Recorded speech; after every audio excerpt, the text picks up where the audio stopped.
नमस्कार, जय हिंद, वंदे मातरम। दोस्तों स्वागत है आप सभी का। आज हम इस वीडियो में बात करने वाले हैं भारत के भूगोल के बारे में।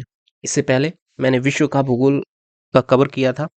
आप सभी को पता है मैं ये जो सीरीज कर रहा हूँ, ये बेसिकली सीरीज इसमें आपको मिलने वाला है हमारा 1991 से लेके 1991 से लेके 2021 तक यूपी पुलिस सब इंस्पेक्टर यानी यूपी पुलिस दरोगा के एग्जाम में जितने भी क्वेश्चंस पूछे गए हैं, आपके लगभग 35 से 40 टॉपिक दिए गए हैं। उन सभी टॉपिक का वन बाय वन मतलब अब तक जितने एग्जाम्स में हुए हैं, सब में जो भी क्वेश्चंस पूछे गए हैं वो इस सीरीज में मैंने करवाए हैं। ठीक है, आप मेरे यूट्यूब को ओपन करेंगे, उसमें जाके प्लेलिस्ट सेक्शन में जाके वो पूरा आप एक्सेस कर सकते हैं। अब तक मैंने जितने जितने वीडियो करवाए और बचे हुए टॉपिक्स भी मैं आगे करवाने वाला हूँ। ठीक है, बेसिकली ये जो सीरीज है वो जीएस से रिलेटेड है। ठीक है, ये एक बार कंप्लीट हो जाएगी, इसके बाद में मैं हिंदी के जितने भी क्वेश्चन अभी तक पूछे गए वो सारे आपको कवर करवा दूंगा। ओके, तो जुड़े रहेंगे आप हमारे साथ में, और अभी तक अगर आपने हमारा पिछला वीडियो नहीं देखा तो आप वो सारे वीडियोस जाकर देखेंगे। ओके, बाकी अपने दोस्तों के साथ में, अपने मित्र के साथ में, अपने भाई बहनों के साथ में, जो भी UP police sub inspector UP में जो कह सकते हैं कांस्टेबल की वैकेंसी है या यूपी ट्रिपल एससी से रिलेटेड कोई भी वैकेंसी है, तो उसकी अगर तैयारी कर रहे हैं तो ये वीडियो बेसिकली ये सारी सीरीज जो भी है वो उनके लिए बहुत ज़्यादा हेल्पफुल रहने वाली है। तो आप प्लीज़ अपने सभी दोस्तों के साथ में और जो आपके भाई बहन हैं उनके साथ में इस वीडियो को आप शेयर कर दीजिएगा, हमारे चैनल को सजेस्ट कर दीजिएगा, वो सब्सक्राइब कर लें। ओके, बाकी आपका अगर कोई सजेशन हो किसी भी टॉपिक को लेकर या किसी भी सब्जेक्ट को लेके या किसी भी तरीके का कोई भी, तो आप कमेंट करके मुझसे पूछ सकते हैं। ठीक है, तो आज का हमारा टॉपिक था भारत का भूगोल। ठीक है, तो चलते हैं हमारे पहले क्वेश्चन की तरफ। हमारा पहला क्वेश्चन है, यदि पृथ्वी का अक्ष झुका हुआ नहीं होता तो सूर्य की किरणें केवल लंबवत पड़ती। तो ये बेसिकली सीधा भूमध्य रेखा पर पड़ती है, आप सभी को पता है। ठीक है, मतलब जनरली अगर आपने जो सिलेबस कवर किया हो तो वहाँ पे इसकी आपको बताया गया होगा। और ये जो क्वेश्चन था ये यूपी पुलिस कांस्टेबल का 2009 में पूछा गया था। ठीक, चलते हैं हमारे अगले क्वेश्चन की तरफ। हमारा नेक्स्ट क्वेश्चन है, उत्तर प्रदेश से कुल जिलों को अलग करके उत्तराखंड का गठन किया गया था। मतलब कब कुछ जिलों को अलग करके उत्तराखंड का गठन किया गया था? तो आप सभी को पता है, जो सन 2000 में, सन 2000 9 नवंबर सन 2000 को भारत से या सॉरी कह सकते हैं उत्तर प्रदेश से, तत्कालीन उत्तर प्रदेश से एक स्टेट को अलग करा गया था, जो कि लगभग 13 जिले काट के अलग किया गया था। ठीक है, उस समय ये भारत का 27वां राज्य बना था 2007 में। ठीक है,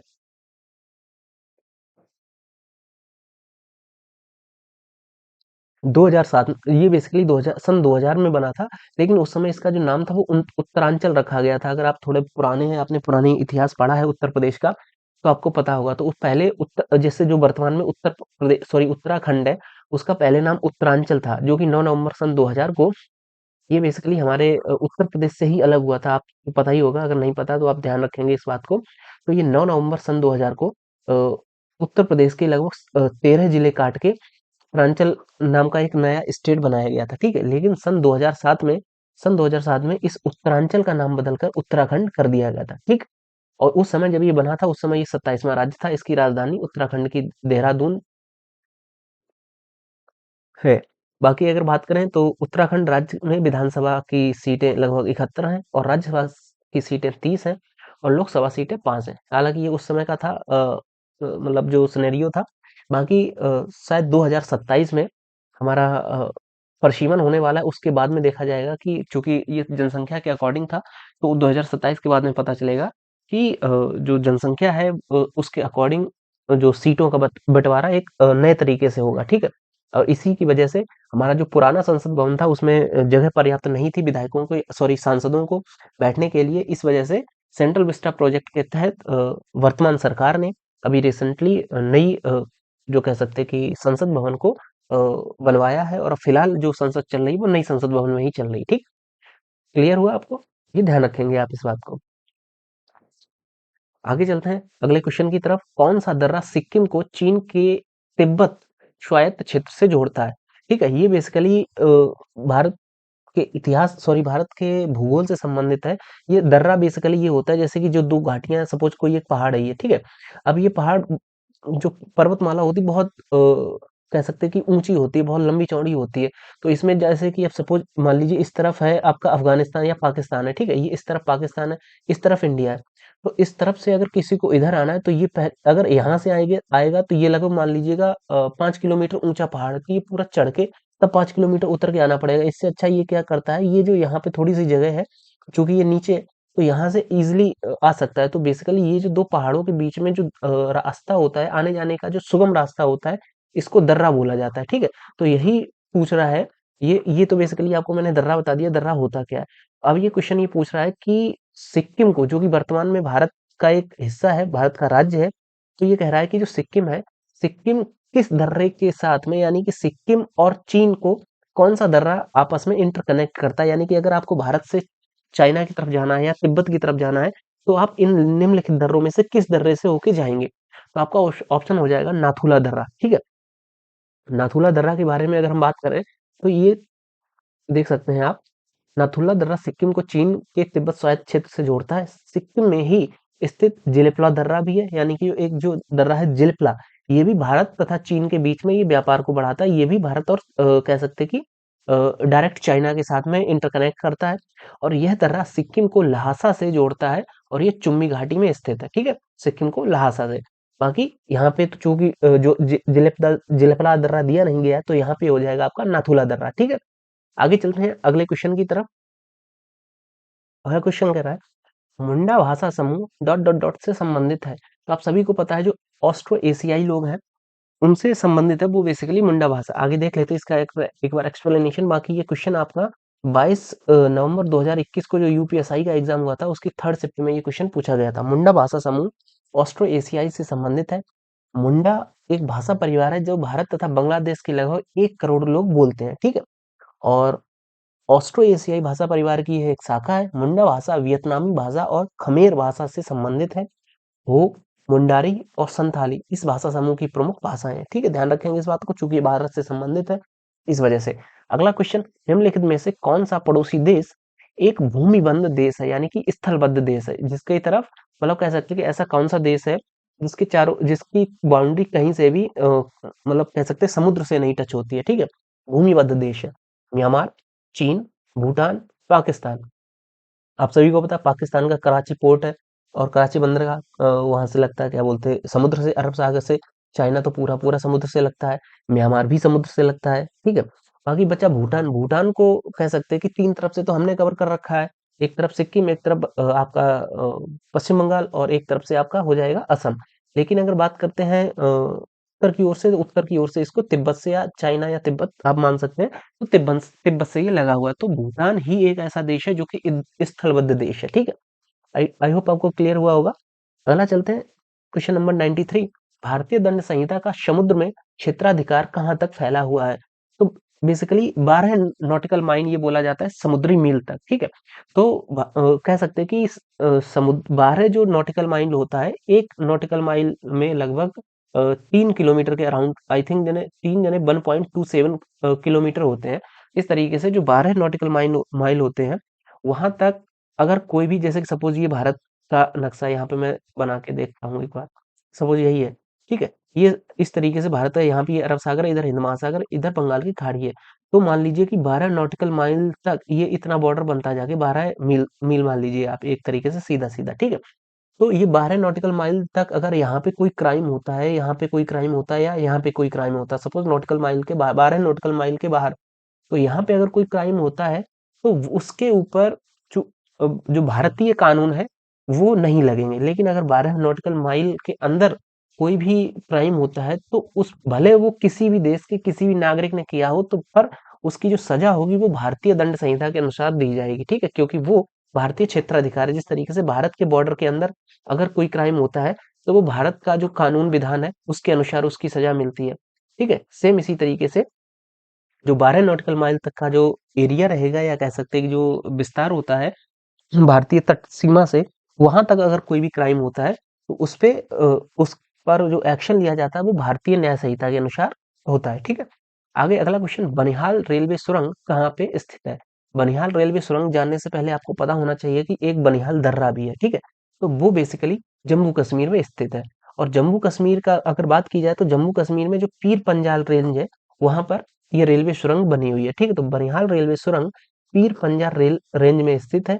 इस रेल सुरंग की लंबाई लगभग 11.5 किलोमीटर है, जो जम्मू कश्मीर राज्य के बनिहाल कस्बे से उत्तर हिमालय की पीर पंजार पर्वतमाला से निकलती है। ठीक है, पीर पंजार रेंज में बनिहाल रेलवे सुरंग बनाई गई। ठीक है, बाकी लद्दाख रेंज ये भी जम्मू कश्मीर की है। कराकोरम रेंज ये भी जम्मू कश्मीर की है और जास्कर रेंज ये भी जम्मू कश्मीर की है। ठीक है, आगे चलते हैं। अगला क्वेश्चन, भारत के निम्नलिखित राज्यों में से किसमें भारत पाकिस्तान सीमा पार करने वाली एकमात्र सड़क स्थित है? अगर भारत पाकिस्तान से संबंधित अगर आप बात करें तो आप सभी को पता है गुजरात। गुजरात का डायरेक्ट कह सकते हैं कि हालांकि कनेक्शन तो है, हमारा जो सरक्रीक वाला एरिया है, सरक्रीक पे अभी हालांकि विवाद भी चल रहा है, लेकिन अगर बाई रोड की बात करी जाए तो गुजरात से हमारी कोई भी रोड पाकिस्तान से कनेक्ट नहीं होती है। राजस्थान, राजस्थान की भी अगर हम बात करते हैं तो राजस्थान और पाकिस्तान के बीच में थार मरुस्थल है, तो वहां पे बाया रोड कोई भी ऐसी रोड नहीं है गई है जो कि डायरेक्ट भारत से पाकिस्तान की ओर जा रही हो। ठीक है, हाँ हालांकि अगर वैसे अगर क्षेत्रफल के अकॉर्डिंग बात करें तो भारत की सबसे ज्यादा जो बॉर्डर एरिया टच करता है वो राजस्थान टच करता है पाकिस्तान से। ठीक है, और जम्मू कश्मीर से भी अगर बात करी जाए तो यहाँ से भी कोई डायरेक्ट रोड ऐसी नहीं है जो कि हम बाया रोड ऑफिशियली मतलब कह सकते हैं अगर हमको बस से जाना हो तो हम पाकिस्तान जा सकते हैं। वो सिर्फ एक और एक स्टेट है जो कि है पंजाब। ठीक है, तो पंजाब में ही जो एक आपने सुना होगा अटारी बॉर्डर, जिसको नॉर्मल भाषा शैली में हम कह सकते हैं कि बाघा बॉर्डर जो बोला गया, वो आप सभी को पता है कि पंजाब में लाहौर के पास में, सॉरी जो पंजाब जाते हैं क्या बोलते हैं उसको, अमृतसर। ठीक है, वहां पे वहां से थोड़ा टच होता हुआ ये है बाघा बॉर्डर। ठीक है, तो आप सभी को पता है जो बाघा बॉर्डर है तो वहां पे बाई रोड हमारी जो बीएसएफ होती है और पाकिस्तान की जो पाकिस्तान रेंजर्स होते हैं उनके बीच में ड्रिल वगैरह रहती है आपस में, वो पीटी वगैरह जो भी रहता है। आप कई बार कई बच्चे होंगे उन्होंने देखा भी होगा, हालांकि वीडियोस तो सभी ने देखे होंगे बट सामने जाके भी अगर आपने देखा होगा तो वहां पे सीधी सीधी रोड बनी है। अगर हमारे यहाँ से जो बसें जाती हैं वो उसी बाघा बॉर्डर से ही, या उसको अटारी बॉर्डर ऑफिशियली अटारी बॉर्डर बोला जाता है, तो वो अटारी बॉर्डर से ही होके जाती हैं। तो वो है स्टेट हमारा पंजाब। ठीक है, तो दिल्ली लाहौर बस सेवा ये स्टार्ट भी हुई थी अटल बिहारी वाजपेयी जी के टाइम पे। तो भारत की राजधानी नई दिल्ली को पाकिस्तान के लाहौर सिटी से जोड़ती है। जो बॉर्डर ट्रांजिट पोस्ट बाघा बॉर्डर, ये आप देख सकते हैं बाघा पंजाब में जगह है बाघा। ठीक है, पर उस बॉर्डर को बेसिकली ऑफिशियली अटारी बॉर्डर बोला जाता है। यह एकमात्र ऐसी सड़क है जो भारत पाकिस्तान सीमा को पार करती है। ठीक, चलते हैं हमारे अगले क्वेश्चन की तरफ। अगला क्वेश्चन है हमारा क्वेश्चन नंबर 96। निम्नलिखित में से किस भारतीय राज्य में जंगल सबसे ज्यादा क्षेत्रफल में फैले हैं? तो अगर बात करी जाए जंगल की तो आप सभी को पता है कि सबसे ज्यादा क्षेत्रफल में अगर जंगलों की बात करते हैं तो वो अरुणाचल प्रदेश में फैले हुए हैं। ठीक है, और ये भारतीय वन रिपोर्ट सन 2021 के अनुसार का डाटा है, और इसके अनुसार सर्वाधिक वन क्षेत्र मध्य प्रदेश में है। और जबकि दूसरे सबसे या दूसरे सबसे ज्यादा या तीसरे नंबर पे अगर बात करी जाए जंगलों की तो क्रमशः सेकंड नंबर पे अरुणाचल प्रदेश आ जाता है, और थर्ड नंबर पे छत्तीसगढ़, जो कि आपने छत्तीसगढ़ के बस्तर के जंगल सुने होंगे, जहाँ पे हालांकि वर्तमान हमारे गृह मंत्री अमित शाह जी ने उन्होंने कहा भी है कि हम 31 मार्च 2000 अभी क्या चल रहा है, 25 चल रहा है ना, 2026 तक संपूर्ण भारत को नक्सल से मुक्त कर देंगे। तो वो जो नक्सली एरिया है वो बेसिकली छत्तीसगढ़ का ही नक्सली एरिया है। ठीक है, तो पहले नंबर पे हमारा क्या आ जाएगा, मध्य प्रदेश।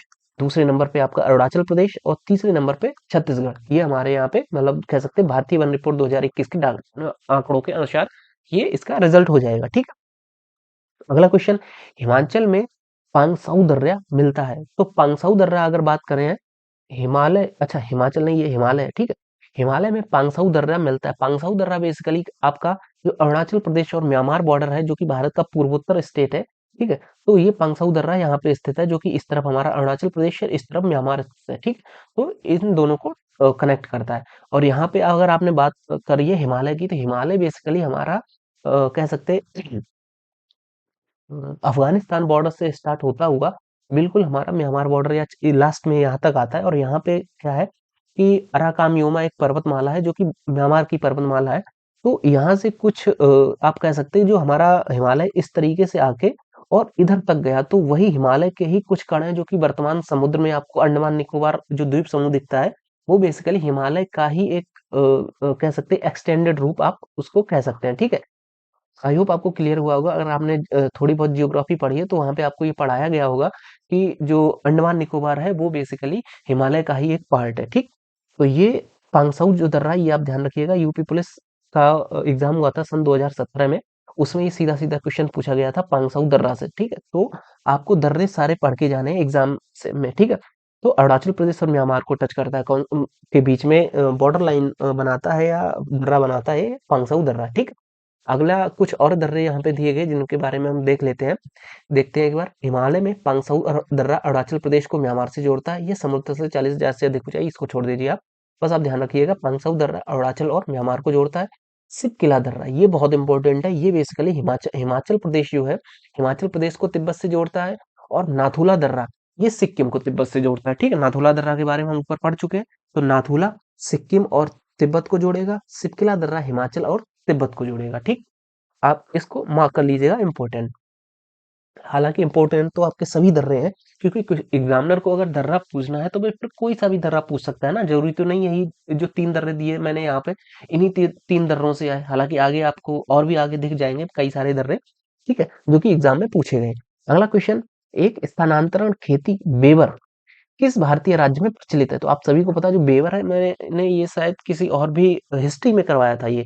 अ, नहीं, भारतीय कृषि वाले पोर्शन में भी ये सेम क्वेश्चन आया था। तो ये बेसिकली मध्य प्रदेश से संबंधित है। अगर आपने जो भारतीय इतिहास वाला पोर्शन है वो नहीं देखा यार, प्लेलिस्ट मैंने ये वीडियो भी जिस प्लेलिस्ट में मिला है, तो उस प्लेलिस्ट में जाके आप वो भारतीय इतिहास के साथ 4 वीडियो मैंने बना रखी हैं, क्योंकि वो बहुत लेंदी था। मतलब उसमें कई सारे क्वेश्चन थे, लगभग 300 के अराउंड क्वेश्चन थे। तो मैंने उसमें 4 वीडियो बनाई हैं। तो आप प्लीज वो यार सारी वीडियो देखो जाके, ठीक है? क्योंकि ये ऐसा होता है ना कि अगर आपने प्रीवियस ईयर क्वेश्चन कर रखे होते तो एक बार आपको आइडिया लग जाता है कि हाँ यार किस तरीके का क्वेश्चन पूछा जा सकता है, ठीक है? इस वजह से बाकी चलते हैं हमारे अगले क्वेश्चन की तरफ। एक बार इसका एक्सप्लेनेशन भी देख लेते हैं हम। छत्तीसगढ़ और मध्य प्रदेश के कोरवा जनजाति में बेवर तकनीक के खेती करने का प्रचलन है। बेवर तकनीक सदियों से चली आ रही एक देसी तकनीक है। इस तकनीक के तहत पहले छोटी और बड़ी झाड़ियों को जला दिया जाता है, फिर आग के ठंडा होने के बाद जमीन में छेद करके बीज को बो दिया जाता है। इस तकनीक में फसल को अत्यधिक पानी की आवश्यकता नहीं होती है, जिससे सूखा प्रभावित क्षेत्रों में भी किसानों को अपनी गुजर भर का अनाज मिल जाता है, ठीक है?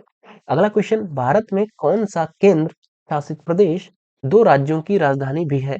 अगर आपको पता हो चंडीगढ़, चंडीगढ़ बेसिकली 2 राज्यों की राजधानी, हिमाचल की भी चंडीगढ़ है और पंजाब पंजाब की भी चंडीगढ़, ठीक है?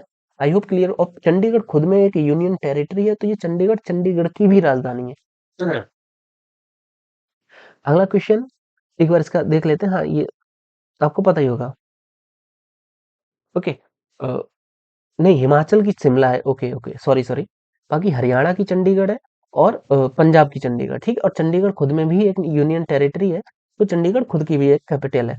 अगला अगर बात करें चंडीगढ़, अगर आप देखेंगे तो चंडीगढ़ को जो शहर है उसको बेसिकली अंग्रेजों ने सॉरी फ्रांसीसियों ने बसाया था। और इसके वास्तुकार की बात की जाए तो ये मैं पिछले कई सीरीज से आपको बोल रहा हूँ कि हर मुख्य शहर और हर मुख्य इमारत, हर मुख्य मंदिर, उसका बेसिकली बनाने वाला राजा और उसको बनाने वाला जो वास्तुकार है वो यार बहुत इंपॉर्टेंट है यूपी के दरोगा के एग्जाम के लिए और बेसिकली यूपी ट्रिपल एससी के एग्जाम के लिए। तो चंडीगढ़ के जो वास्तुकार है फ्रांसीसी ली कॉर्बूसियर है। ये बहुत ज्यादा इंपॉर्टेंट है भाई, मार्क कर लीजिएगा, ठीक है? चलते हैं हमारे अगले क्वेश्चन की तरफ। अगला क्वेश्चन है हमारा,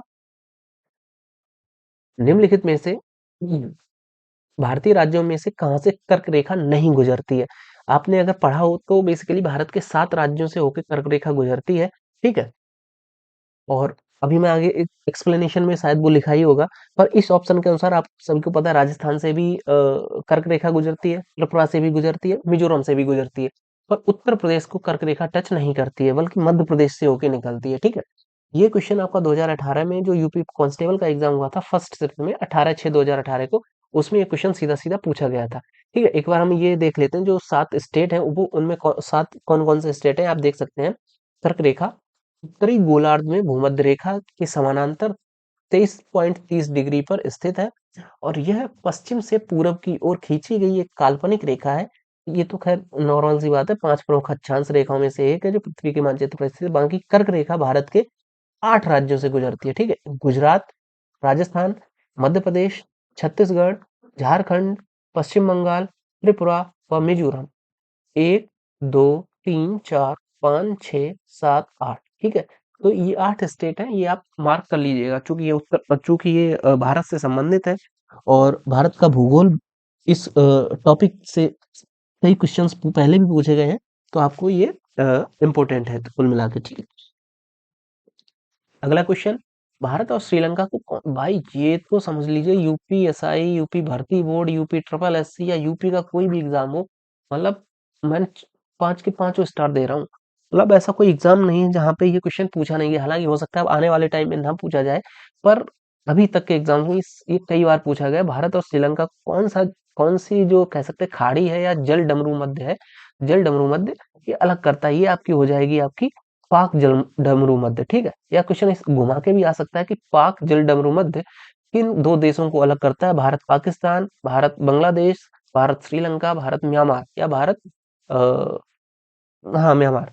तो आपको ध्यान रखना है पाक जलडमरू मध्य है, ये भारत और श्रीलंका को अलग करता है। और पाक जलडमरू मध्य वर्तमान में जो हमारा रामेश्वर जी का जो पुल है, यानी कि भगवान राम द्वारा निर्मित जो पुल है, उसके आसपास जो ये वाला जो पानी है, वो बेसिकली पाक जलडमरू मध्य बोला जाता है, ठीक है,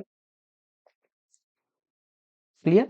और ये बेसिकली दक्षिण ये बंगाल की खाड़ी को पूर्वोत्तर में पाकिस्तान खाड़ी और दक्षिण पश्चिम में मन्नार की खाड़ी को जोड़ता है। इसकी चौड़ाई लगभग 53 से 80 किलोमीटर है, ठीक। आई होप क्लियर हुआ होगा। चलते हमारे अगले क्वेश्चन की तरफ। अगला क्वेश्चन है हमारा, निम्नलिखित में से कौन सा भारत का राज्य नहीं है। तो यार भारत का राज्य नहीं है तेलंगाना, छत्तीसगढ़, उत्तराखंड, झारखंड। अच्छा, ये चूंकि 2011 में ये क्वेश्चन पूछा गया था, तेलंगाना वर्तमान में तो तेलंगाना भी राज्य है, छत्तीसगढ़ भी राज्य है, उत्तराखंड भी राज्य है और झारखंड भी राज्य है, ठीक है। लेकिन 2011 में ये तेलंगाना नहीं बना था, तेलंगाना बेसिकली 2014 में बना था, ठीक। तो वर्तमान में आप ध्यान रखेंगे इसको। और तेलंगाना की अगर बात करी जाए, कैपिटल कैपिटल बहुत ज्यादा इंपॉर्टेंट है। तो आंध्र प्रदेश की थी हैदराबाद, और तेलंगाना की कैपिटल आप कमेंट करके बताइएगा कि वर्तमान में तेलंगाना की कैपिटल क्या है या वर्तमान में आंध्र प्रदेश की कैपिटल क्या है, ठीक है। एक तो कैपिटल देखो ये हो गई हैदराबाद। अब कमेंट करके आप बताइएगा हैदराबाद जो है वो तेलंगाना की कैपिटल है या फिर आंध्र प्रदेश की कैपिटल है। और अगर तेलंगाना की है तो आंध्र प्रदेश की कैपिटल क्या है, और अगर हैदराबाद आंध्र प्रदेश की कैपिटल है तो तेलंगाना की कैपिटल क्या है, ठीक है। ये आप कमेंट करके बताइएगा मुझे, क्योंकि आपने पढ़ रखा है तो ये तो बस एक क्विक रिवीजन है ना, तो आपको ये आना चाहिए, ठीक। अगला क्वेश्चन, भुवनेश्वर से पूर्व उड़ीसा की राजधानी कौन सी थी। तो कटक। ये भी बहुत ज्यादा इंपॉर्टेंट, हालांकि ये 1999 के जो यूपी दरोगा का एग्जाम हुआ था उसमें ये पूछा गया था, पर वर्तमान में भी ये मतलब कह सकते हैं कि ऐतिहासिक महानता भी है, चूंकि भारत के एक महान क्रांतिकारी हैं। अगर आपने भारतीय इतिहास पढ़ा है तो उसमें आप सभी को पता है सुभाष चंद्र बोस जी, ये कटक जो है वो उनसे संबंधित है। इस वजह से हो सकता है ये पूछ लिया जाए, ऐसी कोई मतलब ज्यादा बड़ी बात नहीं है, क्योंकि ये जियोग्राफी का भी पार्ट है, इतिहास का भी पार्ट है, यानी हिस्ट्री का भी पार्ट है। और हिस्ट्री में भी आप इसको कह सकते हैं, भारत का स्वाधीनता संग्राम भी आपका एक अलग चैप्टर है, तो ये उसका भी पार्ट बन सकता है, ठीक है। तो कटक में बेसिकली सुभाष चंद्र बोस जी का जन्म हुआ था, या उनकी कह सकते हैं कि जो क्षेत्र था या उनका निवास स्थान था, वो कटक था। तो कटक इतिहास की क्वेश्चंस की दृष्टि से भी ये इम्पोर्टेंट हो जाता है। तो भुवनेश्वर वर्तमान में तो उड़ीसा की राजधानी भुवनेश्वर है, लेकिन भुवनेश्वर से पहले उड़ीसा की जो राजधानी थी वो कटक थी, ठीक है। जिसको इसका अगर दूसरा नाम की बात करी जाए तो इसको पद्मावती भी कहते हैं। यह स्थल महानदी और उसकी सहायक नदी काठजूड़ी के मिलन स्थल पर बसा है, और वर्तमान में कटक अपनी सुंदर हस्तशिल्प के लिए प्रसिद्ध है, ठीक। ये इतना इम्पोर्टेंट नहीं, पर बाकी जो भी मैंने और फैक्ट्स बताए हैं वो आपके लिए बहुत ज्यादा इंपॉर्टेंट हो जाते हैं। अगला क्वेश्चन, कौन केंद्र शासित प्रदेश नहीं है। पहला क्वेश्चन, पहला आपका ऑप्शन दिल्ली, दमन और दीप, पुदुचेरी, मेघालय। आप सभी को पता है जो मेघालय है, मेघालय हमारा यूनियन टेरिटरी नहीं है, बकाया दिल्ली, दमन और द्वीप, दादरा नगर हवेली, पुडुचेरी, ये सभी हमारे यूनियन टेरिटरी है, ठीक है। अगला क्वेश्चन, क्वेश्चन नंबर 105, भारत और तिब्बत के बीच में कौन सी सीमा रेखा स्थित है। बेसिकली तिब्बत को छोड़ दीजिए, आप यहाँ पे चीन को कवर करिएगा। तो भारत और चीन के बीच में मैकमोहन रेखा स्थित है, जिसको लगभग कह सकते हैं कि भारत चीन सीमा पर का विभाजन करती है। सन 1914 में शिमला में हुए ब्रिटिश, भारत, चीन और तिब्बत के प्रतिनिधियों के सम्मेलन में यह सीमा रेखा निर्धारित करके औपचारिक रूप से सीमा विभाजन किया गया था। ध्यान रखेंगे 1914 में, प्रथम विश्व युद्ध के समय। और यह सीमा रेखा भारत में विदेश सचिव रहे हेनरी मैकमोहन ने मानचित्र पर लाल पेंसिल से एक रेखा खींचकर सीमा विभाजन कर दिया था। देख सकते हैं आप किस तरीके से भारत का विभाजन किया गया था। हालांकि उस समय तक तिब्बत भारत का ही पार्ट था। ठीक। अगला क्वेश्चन, हालांकि बाद में तिब्बत एक अलग देश भी बना था और तिब्बत पे 1962 में चीन ने कब्जा भी कर लिया था। अगला क्वेश्चन, निम्नलिखित में से कौन सा प्रवाल शैल माल का एक प्रकार है। तो ये आपको हो जाएगा प्रवाल द्वीप। ठीक है। इसको बेसिकली ये मुगा चट्टानें होती हैं। प्रवाल द्वीप एक अंगूठे के आकार की मुगा चट्टान है जो आंशिक या पूर्ण रूप से खारे पानी से घिरी रहती है। ठीक है। इसके किनारे पर मुगा द्वीप होते हैं और प्रवाल द्वीप प्रवाल सैल माला का एक प्रकार है। अरब सागर में केरल के तट पर पश्चिम की ओर स्थित लक्षद्वीप ऐसा ही द्वीप है। ठीक है, यानी भारत का जो लक्षद्वीप है वो एक प्रवाल द्वीप है। अगला क्वेश्चन, और लक्षद्वीप की अगर कैपिटल की बात करें वो आप कमेंट करके बताइएगा लक्षद्वीप की कैपिटल क्या है। ठीक। सिंधु जल संधि Bharat co dot dot dot और डॉट डॉट डॉट नदियों के जल का उपयोग करने की अनुमति देती है। यानी कि आप सभी का ये तो सीधा सीधा एक टॉपिक ही दे रखा है, सिंधु जल समझौता। ठीक है, आप अगर अपना सिलेबस देखेंगे तो उसमें सिंधु जल समझौता एक अलग ही टॉपिक दे रखा है। ठीक है, इसमें बेसिकली सिंधु जल समझौता भारत और पाकिस्तान के बीच में 1960 में वर्ल्ड बैंक की अध्यक्षता से हुआ था, जिसमें भारत, या कह सकते हैं कि जो तिब्बत से या भारत से दोनों को मिला के लगभग 6 नदियां हैं। 6 नदियां निकल रही थी जो कि भारत के बॉर्डर से या भारत की सीमा से होकर निकल रही थी। उसमें ऊपर की 3 नदियां, जैसे कि सपोज मान लीजिए 1, 2, 3, 4, 5, 6, इस तरीके की ऊपर की जो 3 नदियां थी, इन तीनों नदियों का 80% पानी पाकिस्तान, चूंकि ये सारी नदियां पाकिस्तान ही जा रही हैं इस तरीके से, तो इन 3 नदियों का, ऊपर की 3 नदियों का 80% पानी पाकिस्तान यूज करेगा, 20% पानी भारत यूज करेगा, और नीचे वाली ये जो 3 नदियां हैं इनका 80% पानी भारत यूज करेगा और 20% पानी पाकिस्तान यूज करेगा। हालांकि हम पूरा 80%, ना इसका 80% ना इनका 20% यूज कर पाते थे। और इसी को अभी जब हमने ऑपरेशन ऑपरेशन सिंदूर किया था, उस समय हमने ये जो ट्रीटी थी इसको एक्सटेंड कर दिया था, यानी इसको सस्पेंड कर दिया था। ठीक है, तो ये वही सिंधु जल समझौता था, सिंधु जल संधि। अब ये क्वेश्चन पूछ रहा है कि किन नदियों का पानी भारत को उपयोग करने की अनुमति है। तो जो भारत के लिए है वो रावी, ब्यास, सतलुज है। और अगर पाकिस्तान के बारे में अगर बात की जाए तो उसके लिए झेलम, सिंधु, झेलम, चिनाब। ठीक है, सिंधु, झेलम, चिनाब, ये 3 नदियां हैं।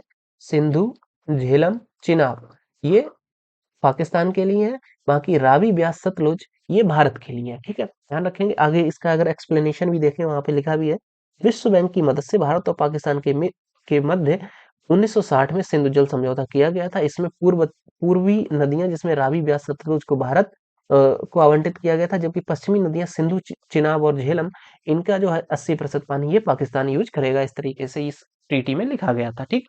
अगला क्वेश्चन, इलायची की जो पहाड़ियां हैं वो किस पर्वत श्रृंखला में स्थित है। इलायची को बेसिकली कार्डेमम बोला जाता है। तो क्वेश्चन ये भी कई बहुत ज्यादा इंपॉर्टेंट, देखिए ये सारे क्वेश्चन इंपॉर्टेंट है। मैं व्यक्तिगत तौर पे आपको बोल रहा हूँ, अगर मेरी बात करी जाए तो मैं थोड़े दिन बाद ही बताऊंगा कि मैं कौन हूँ।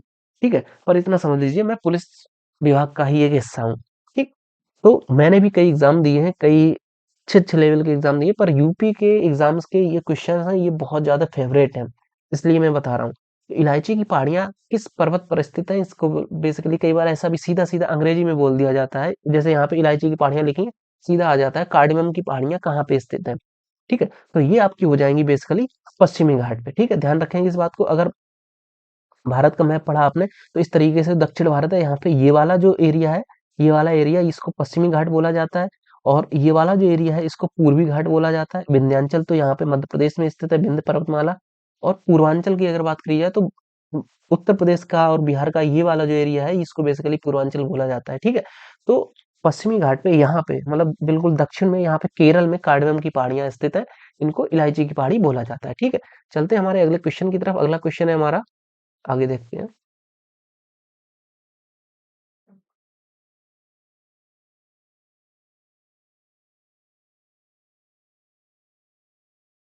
गारो पहाड़ियां स्थित है। आप सभी ने पढ़ा होगा गारो खासी जयंतिया, ये जो है ये मेघालय की एक जनजाति है और वहां पे ये पहाड़ियों के नाम भी है, गारो खासी। ठीक है, तो ये गारो पहाड़ियां ये मेघालय में स्थित है। ठीक है, आप ये देख सकते हैं गारो खासी जयंतिया, ये नीचे लिखा भी है, जनजातियां के नाम से इन पहाड़ियों का नामकरण किया गया है और ये पहाड़ियां बेसिकली मेघालय में स्थित है। खासी पहाड़ी पर ही मेघालय की जो राजधानी है शिलांग, ये खासी पहाड़ी पे स्थित है और चेरापूंजी भी यहाँ पे अब स्थित है, ठीक है। मतलब चेरापूंजी। और भारत में अगर बात करी जाए, सबसे ज्यादा जो वर्षा वाला जो जगह है, वो यही गारो खासी जयंतिया, इन तीनों पहाड़ियों में ही उलझ के, जो कि पश्चिमी मानसून आता है तो यहाँ पे पहाड़ियां हैं, तो इस तरफ आते ही इन तीनों में ना जो बादल आते हैं वो यहाँ पे ही फंस जाते हैं, वो निकल नहीं पाते, तो फिर फंसने के बाद वो इधर ही बारिश कर देते हैं यहीं पे। मतलब मेघालय का जो चेरापूंजी नामक स्थान है, यहीं पे भारत की सबसे ज्यादा अगर वर्षा की बात करी जाए तो इसी जगह पे होती है, चेरापूंजी में, ठीक है। और अगर सबसे कम बारिश की बात करी जाए, भारत में सबसे कम वर्षा कहाँ पे होती है, वो आपकी हो जाएगी, कहाँ पे होती है कमेंट करके आप बताइएगा। राजस्थान में होती है या लद्दाख में होती है, ठीक है, कमेंट करके आप बताइएगा। निम्न में से किस भारतीय पर्वत को ब्लू माउंटेन कहा जाता है? अगर ब्लू माउंटेन की बात करी जाए तो फेंगपुई, फेंगपुई ये जो पर्वतमाला है ये पूर्वोत्तर भारत में है, ठीक है। आगे देख लेते हैं, एक बार इसका एक्सप्लेनेशन देख लेते हैं। क्योंकि हम क्या करते हैं, हम हिमालयन जो पर्वतमाला है उनको बहुत अच्छे से पढ़ लेते हैं, पूर्वोत्तर की पर्वतमाला इतना पढ़ते नहीं, जबकि ये 2017 के एग्जाम में आप देखेंगे, यहाँ से क्वेश्चन कई बार पूछा गया पूर्वोत्तर की पहाड़ियों से और दक्षिण भारत की पहाड़ियों से। तो फंगपुई जिला, सॉरी फंगपुई, जिसको ब्लू माउंटेन कहा जाता है, बहुत ज्यादा इसको आप मार्क कर लीजिएगा यार, इंपॉर्टेंट है, ठीक है। यह पूर्वोत्तर भारत की लसाई पर्वतमाला और मिजोरम राज्य का सबसे ऊंचा पर्वत है। यह 2157 मीटर ऊंचा है, जो कि दक्षिण पूर्वी मिजोरम में बर्मा की सीमा के पास स्थित है। यह मिजोरम राज्य के लोंगतलाई जिले में फोंगपुई राष्ट्रीय उद्यान के अंतर्गत संरक्षित किया गया था, ठीक है। क्वेश्चन नंबर 11, नीलगिरी पर्वत निम्न में से किस राज्य के पर्वत का प्रतिनिधित्व करता है? नीलगिरी की अगर बात की जाए, ये फॉल्ट पर्वत का कह सकते हैं कि भ्रंश है।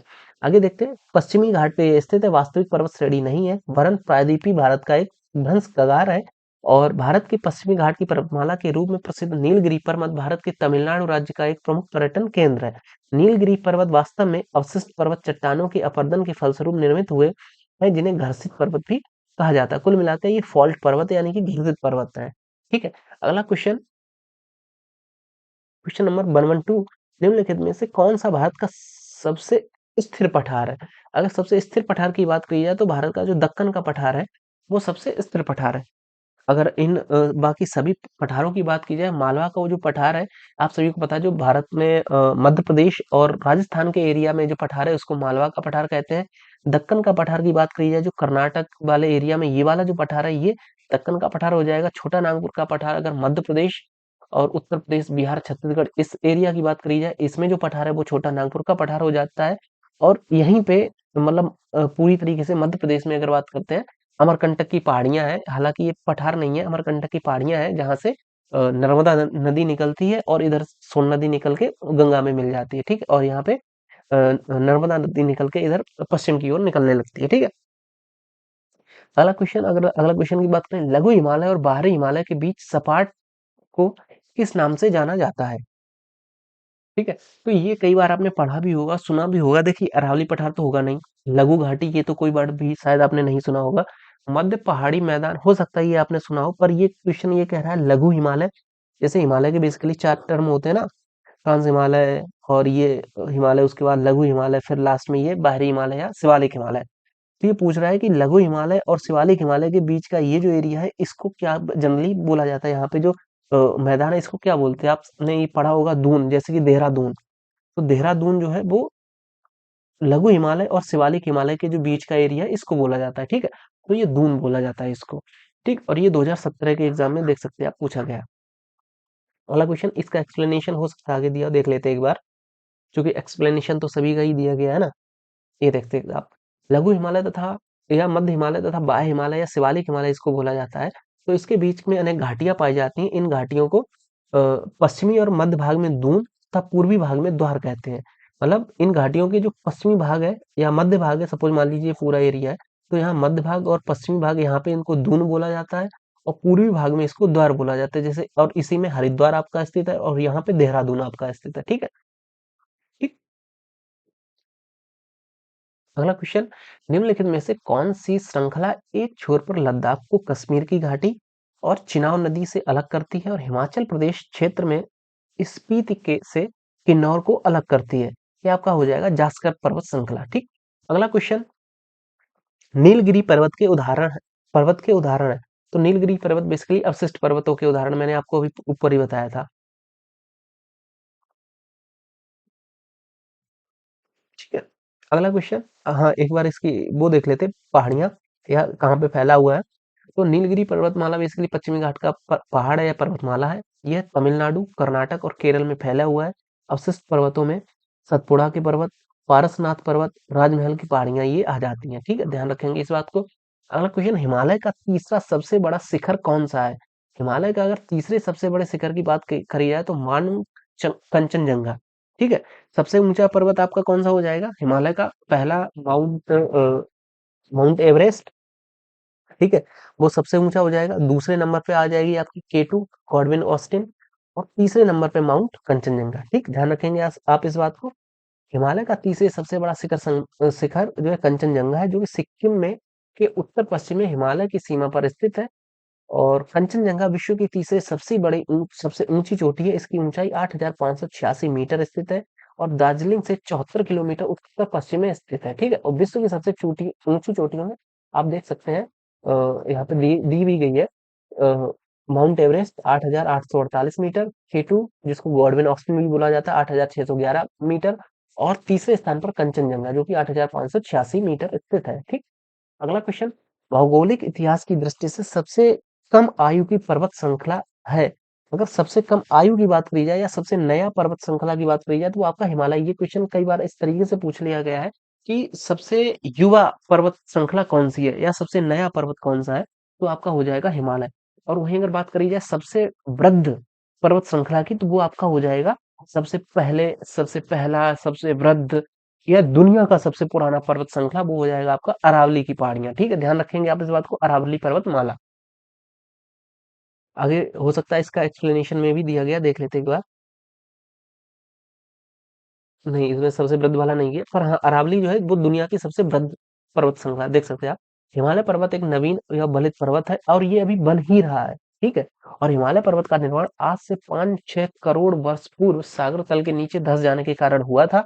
और अरावली पर्वत दी है, ये देखो, श्रृंखला विश्व की प्राचीनतम एवं मोड़दार पर्वत श्रृंखला में से अरावली दुनिया की सबसे पुरानी पर्वत श्रृंखला है। ठीक, निम्नलिखित में से कौन सी नदी डेल्टा नहीं बनाती है?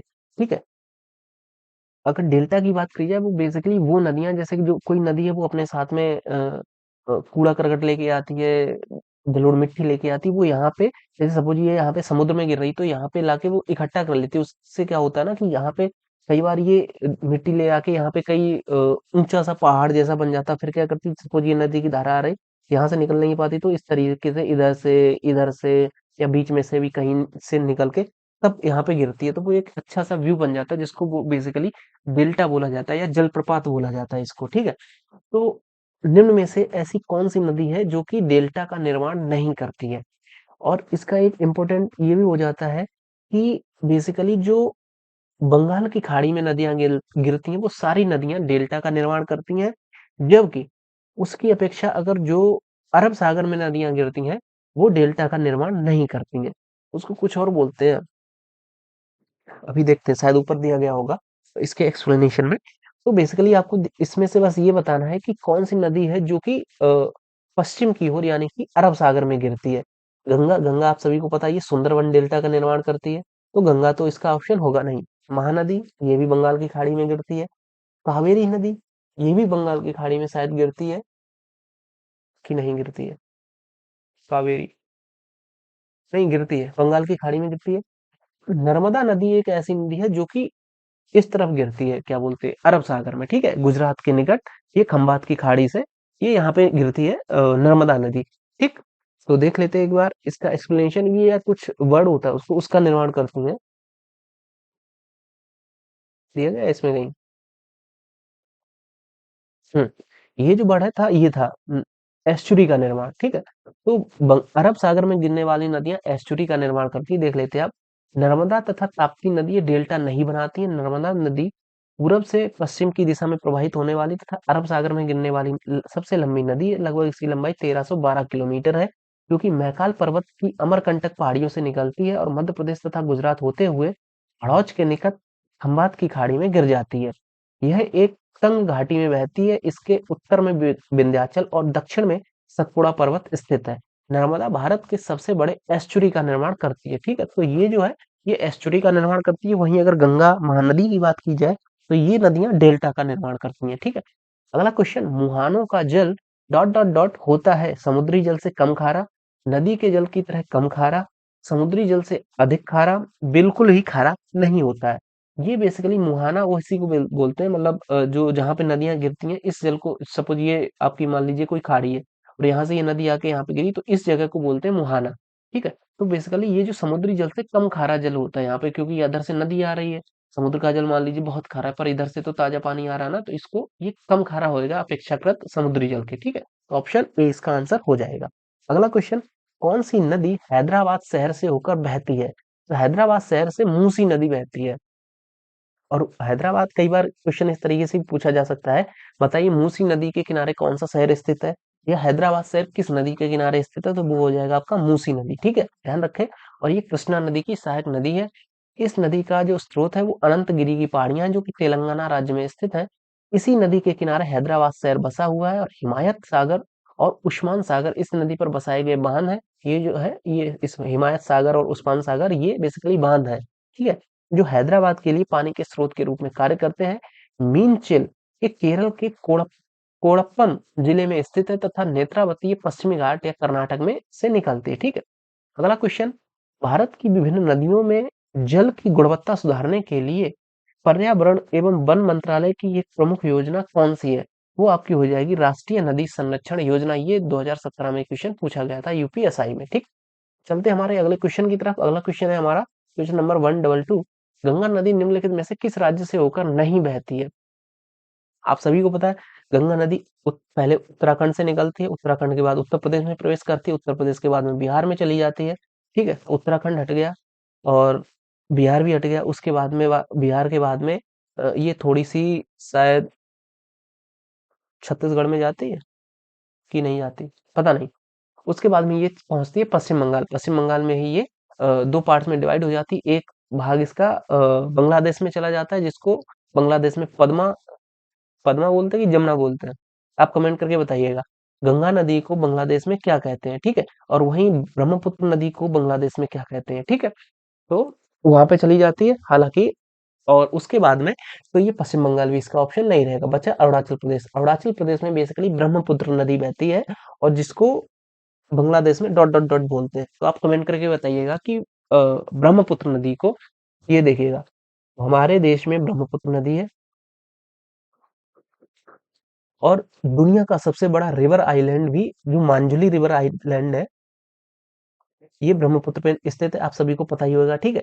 अब ब्रह्मपुत्र को पहली तो बात आप कमेंट करके ये बताइएगा, क्योंकि आपने पढ़ रखा है, इसको चाइना में या तिब्बत में इसको क्या बोलते हैं? ये तिब्बत से होके आती है हमारे असम, सॉरी उत्तरा अरुणाचल प्रदेश से भारत में प्रवेश करती है। उसके बाद में ये असम से होती हुई बांग्लादेश में चली जाती है, और बांग्लादेश से होती हुई ये इधर से गंगा जी के साथ मिलके यहाँ पे सुंदरबन डेल्टा का निर्माण करती है, ठीक है।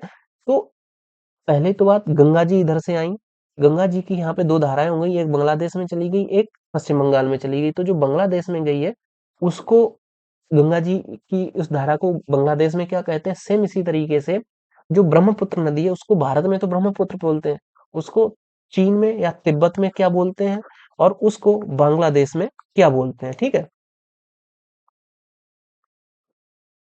ये आप कमेंट करके बताइएगा, ये आपके लिए मतलब क्वेश्चन है, हो सकता है यही क्वेश्चन आपके एग्जाम में आ जाए। तो अगर आपने पढ़ा नहीं है तो फिर तो आप गूगल करो और कमेंट करके बताओ, और पढ़ा है तो बहुत बढ़िया है, आप सही जा रहे हो, ठीक है।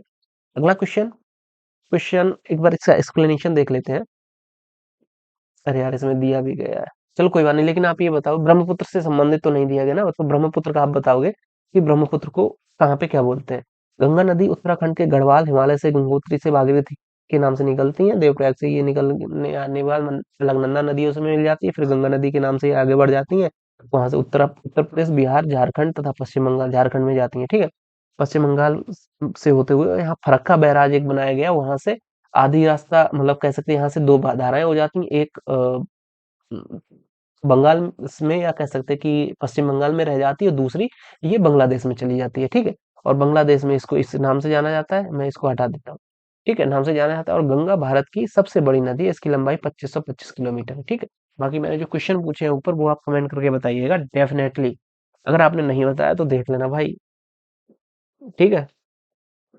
अगला क्वेश्चन, यमुना और बेतवा नदियों का संगम कहाँ पर होता है? यमुना और बेतवा नदियों का संगम कहाँ होता है? ठीक है, इसको देखते हैं। देखिए, इलाहाबाद में तो यमुना और गंगा का संगम होता है, तो ये तो होगा नहीं। बाकी कुरुशेला, मैंने तो भाई ये सुना नहीं कुरुशेला। बाकी आलमपुर, ये भी नहीं है। उत्तर प्रदेश का एक डिस्ट्रिक्ट है हमीरपुर, यहाँ पे मध्य प्रदेश से आ रही है बेतवा नदी, और उत्तराखंड से आ रही होती है, यानी कि आगरा बॉर्डर्स क्रॉस करते हुए ये आती है यमुना नदी, तो हमीरपुर डिस्ट्रिक्ट में ही ये मिल जाती है, ठीक है। तो यमुना और बेतवा नदी का जो संगम है वो हमीरपुर में होता है।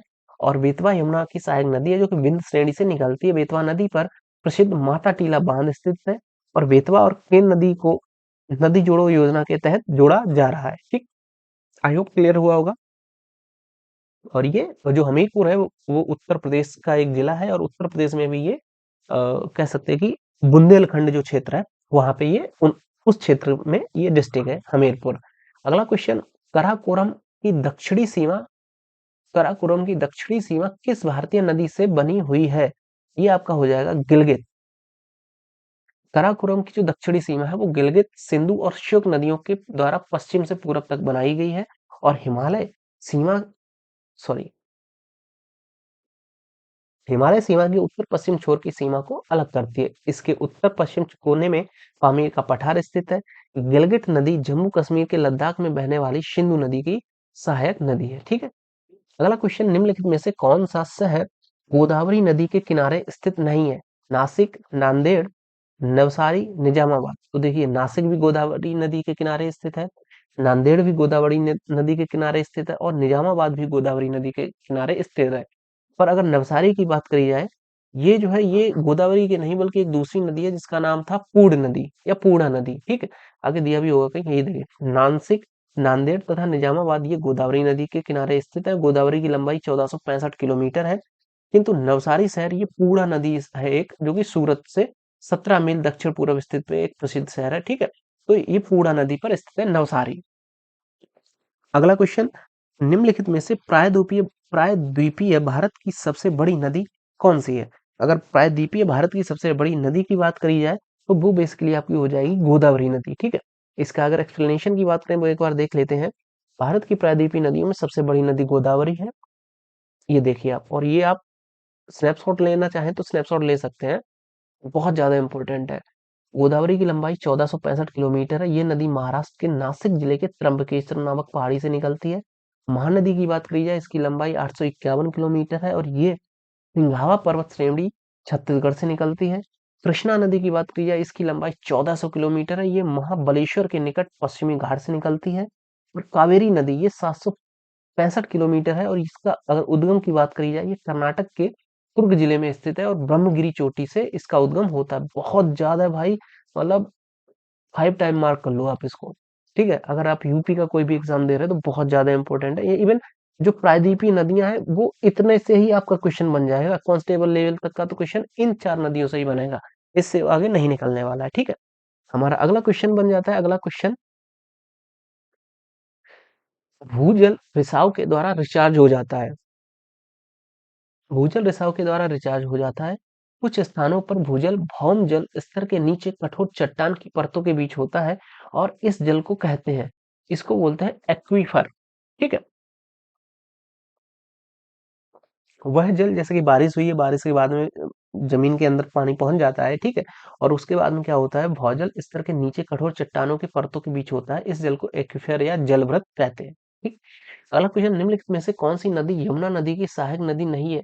बेतवा, चंबल, केन, कल्याणी। तो आप सभी को पता है कि केन, बेतवा, चंबल ये तो सभी मतलब यमुना नदी अगर आपने पढ़ी होगी तो ये सभी यमुना की सहायक नदियां हैं। चंबल, सिंध, बेतवा, केन, ठीक है। और ये जो कल्याणी नदी है, ये यमुना की सहायक नदी नहीं है, ठीक है। तो यमुना गंगा, और यमुना जो है वो गंगा की सबसे बड़ी सहायक नदी है, जो कि इलाहाबाद प्रयागराज में संगम पे मिलती है, ठीक है। और यमुनोत्री से निकलने के बाद प्रयागराज में गंगा नदी में मिल जाती है। यमुना की प्रमुख सहायक नदियों में चंबल, केन, बेतवा और सिंध। ये सिंध देखिए, एक सिंधु है जो कि पाकिस्तान में है, लेकिन ये सिंध नदी है, ये यमुना की सहायक नदी है, ठीक है। कल्याणी नदी ये गंगा की सहायक नदी, ठीक। अगला क्वेश्चन, निम्नलिखित में से और कल्याणी नदी ये बेसिकली नेपाल से निकलती है जहां तक, और नेपाल में ही इसमें आपने वो देखे होंगे ना, शालिग्राम की जो मूर्ति है, इसको भारत में गंडक बोला जाता है शायद, ठीक है, मतलब बिहार में। और उसमें जो शालिग्राम की मूर्ति है वो इसी कल्याणी नदी में ही पाई जाती है। शालिग्राम की जो वो पत्थर टाइप के रहते हैं। निम्नलिखित में से कौन सी नदी बंगाल की खाड़ी में नहीं गिरती है? कावेरी, गोदावरी, कृष्णा। नर्मदा जो है वो उल्टी दिशा में बहती है, नर्मदा आपकी अरब सागर में गिरती है, ठीक है। अगला क्वेश्चन,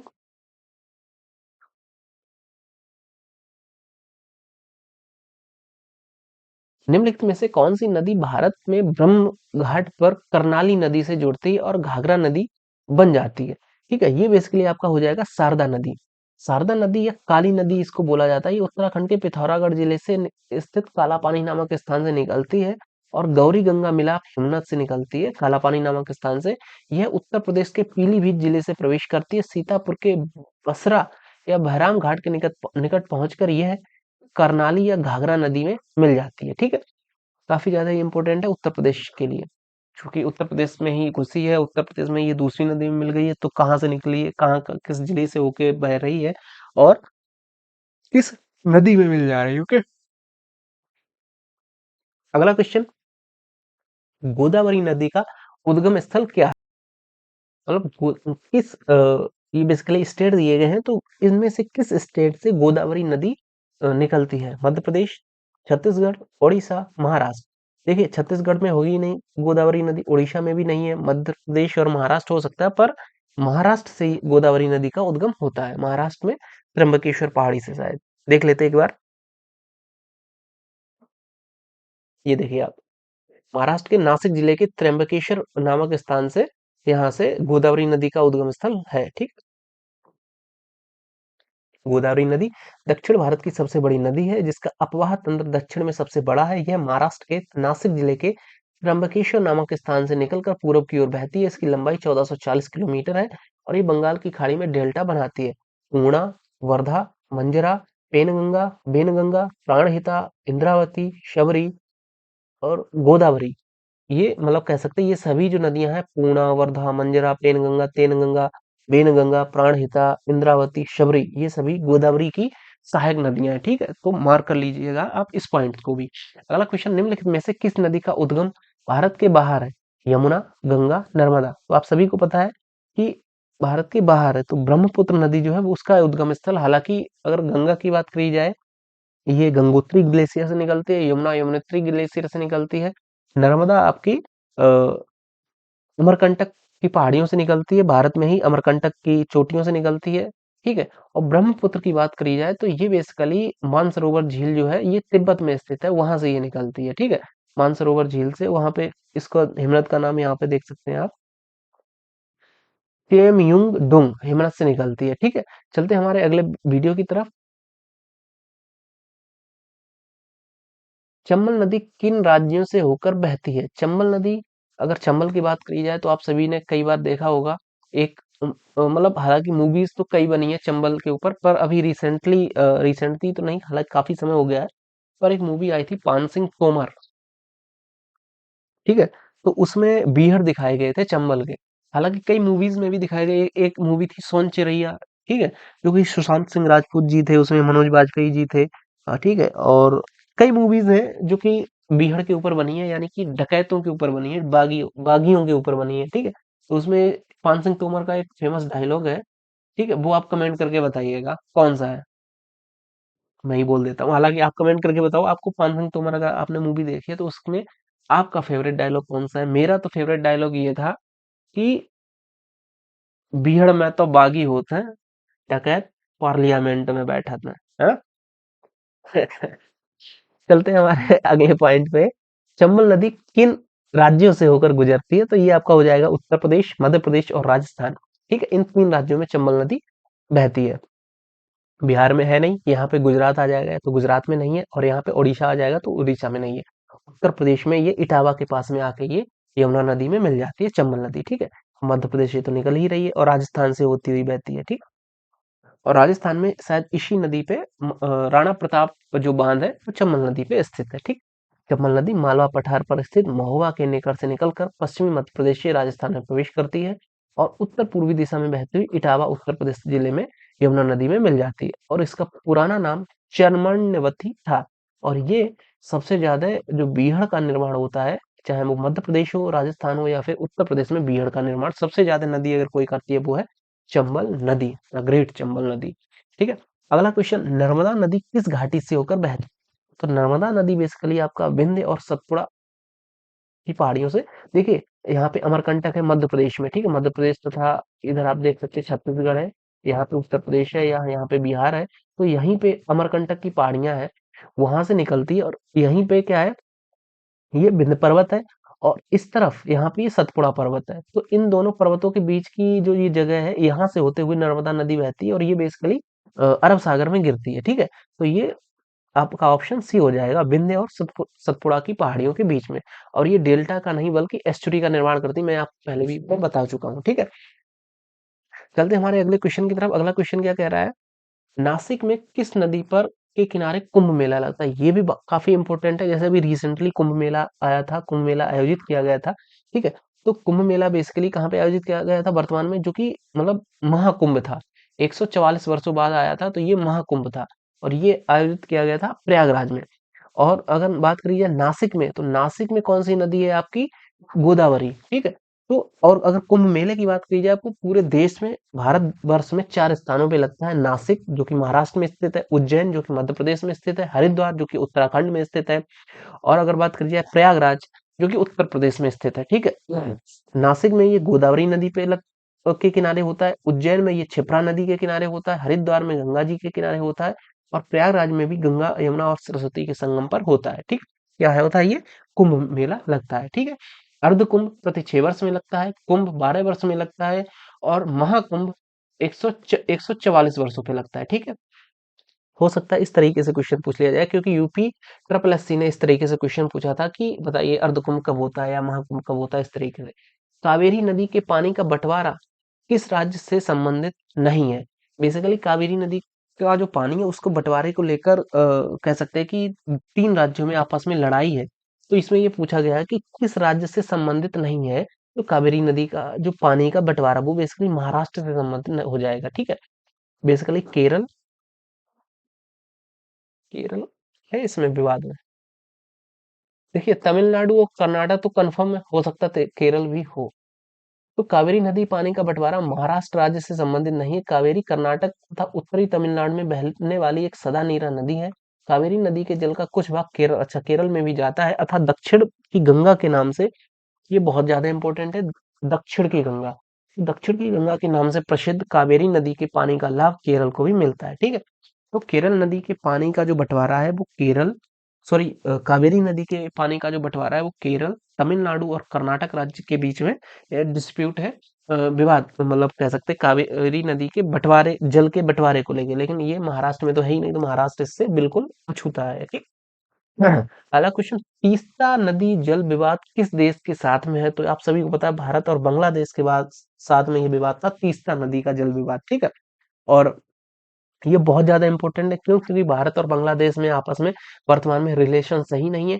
आपके एग्जाम के आने तक हो सकता है इससे क्वेश्चन पूछ लिया जाए, तो आपको बांग्लादेश को थोड़ा प्रिपेयर होके जाना है। ठीक।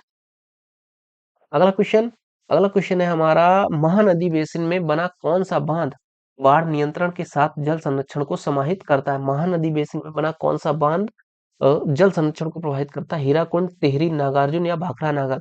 देखिए, अगर आपने थोड़ी भी अगर इससे संबंधित पढ़ा होगा तो आपको पता होगा, टिहरी बांध जो है वो आपका उत्तराखंड में स्थित है, नागार्जुन सागर बांध ये भी, ये कृष्णा नदी पे स्थित है, भाखड़ा नागल बांध ये पंजाब में स्थित है, और महानदी जो है वो महानदी बेसिकली ये उड़ीसा में स्थित है, ये हीराकुंड बांध आप सभी को पता होगा। ठीक है। तो हीराकुंड बांध ही हो जाएगा, क्योंकि महानदी उत्तराखंड में तो पहुंचेगी नहीं जो कि आपको टेहरी में पहुंच जाए। ये दक्षिण भारत की एक तरीके से मान सकते हैं आप। और नागार्जुन सागर बांध ये कृष्णा नदी पे है, तो यहाँ पे भी महानदी का कोई स्कोप रहा नहीं। भाखड़ा नागर बांध ये पंजाब में है, तो पंजाब में भी महानदी पहुंचने वाली नहीं है, तो आप इस तरीके से इसको एलिमिनेट भी कर सकते हैं। ठीक है। ये बेसिकली ओडिशा में छत्तीसगढ़ की एक प्रमुख नदी है महानदी, और यहाँ पे ही ये हीराकुंड बांध बना हुआ है। ठीक है। टिहरी बांध ये देख सकते हैं आप उत्तराखंड में स्थित है, और ये भारत का एशिया का सबसे बड़ा तथा भारत का सबसे ऊंचा बांध है नागार्जुन सागर बांध, ये कृष्णा नदी पे, ये देखिए सारे दे भी रखे हैं। और भाखड़ा नागल बांध ये हिमाचल, हालांकि ये भाखड़ा हिमाचल में है और जो नागल है वो पंजाब में स्थित है, ठीक है। अगला क्वेश्चन, भारत तथा अफगानिस्तान द्वारा बनाए गए मैत्री बांध का नाम क्या है? ये भी काफी इंपॉर्टेंट हो जाता है, क्योंकि रिसेंटली क्या हुआ कि अफगानिस्तान में कह सकते हैं कि जो तालिबान है, तालिबान ने अपना सारा कुछ एस्टेब्लिश कर रखा है, और रिसेंटली भारत में भी तालिबान का जो विदेश मंत्री था, क्या नाम था उसका, आमिर मुत्तगी, ऐसे ही कुछ नाम था ना, हाँ आप कमेंट करके बताइए, आमिर मुत्तगी, मुत्तगी था, वो आया था, जो तालिबान का विदेश मंत्री, या वर्तमान कह सकते हैं आप अफगानिस्तान का जो विदेश मंत्री है, वो आया था। तो भारत ने अफगानिस्तान के साथ में भी रिलेशन को एक तरीके से कह सकते हैं हमने स्टार्ट कर दिया। तो वहां पे हमने सलमा डैम बनाया था, ठीक है, तो हमने उनको याद भी दिलाया कि हमने यार देखो वहां पे सलमा डैम बनाया। तो ये सलमा जो डैम है या सलमा बांध है, ये भारत ने अफगानिस्तान में बनाया था, ठीक है। आगे चलते अगर हो सकता है इसमें एक्सप्लेनेशन दिया गया हो इन बचे हुए बांधों के बारे में, तो देख लेते हैं। नहीं, नहीं दिया है, ठीक है।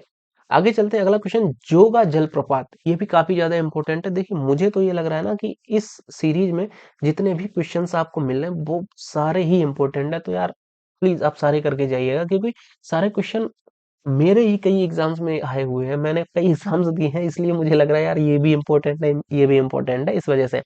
जोगा जलप्रपात किस भारतीय राज्य में स्थित है? तो ये कर्नाटक में स्थित है, जोगा जलप्रपात, ठीक है।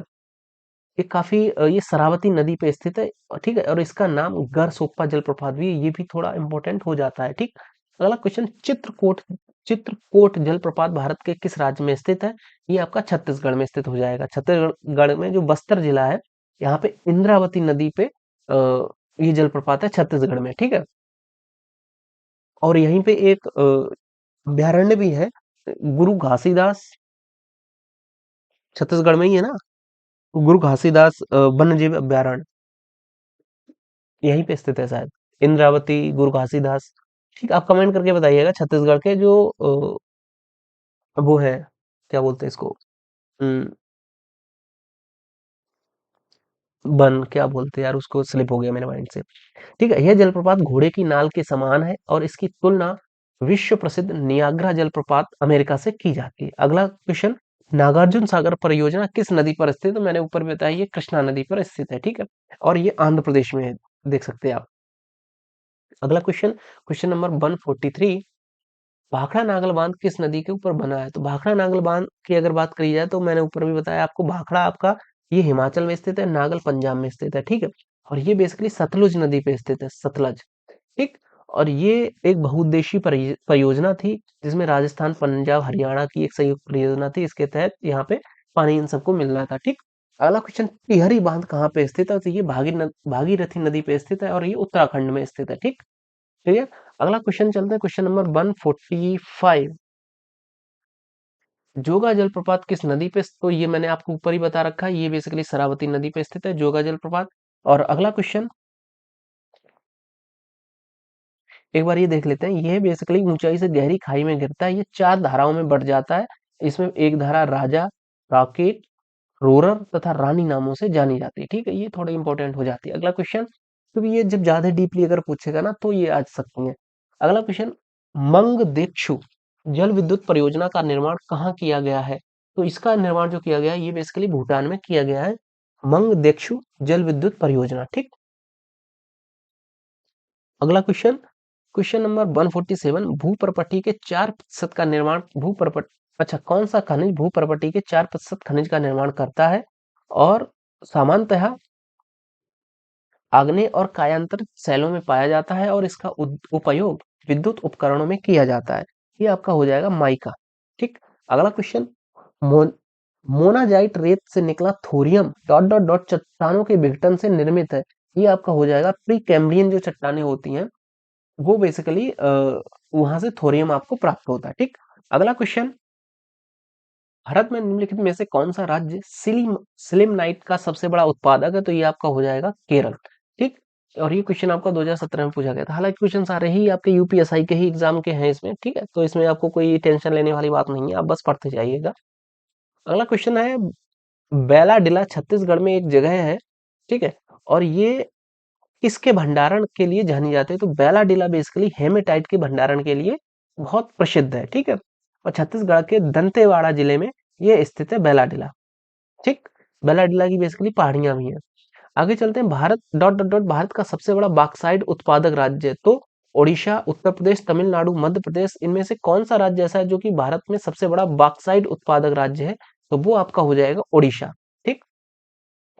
अगला क्वेश्चन, निम्नलिखित में से किस प्रकार का कोयला उच्चतम गुणवत्ता वाला होता है? तो एंथ्रासाइट जो कोयला होता है वो सबसे ज्यादा हाईएस्ट गुणवत्ता वाला होता है, ठीक है।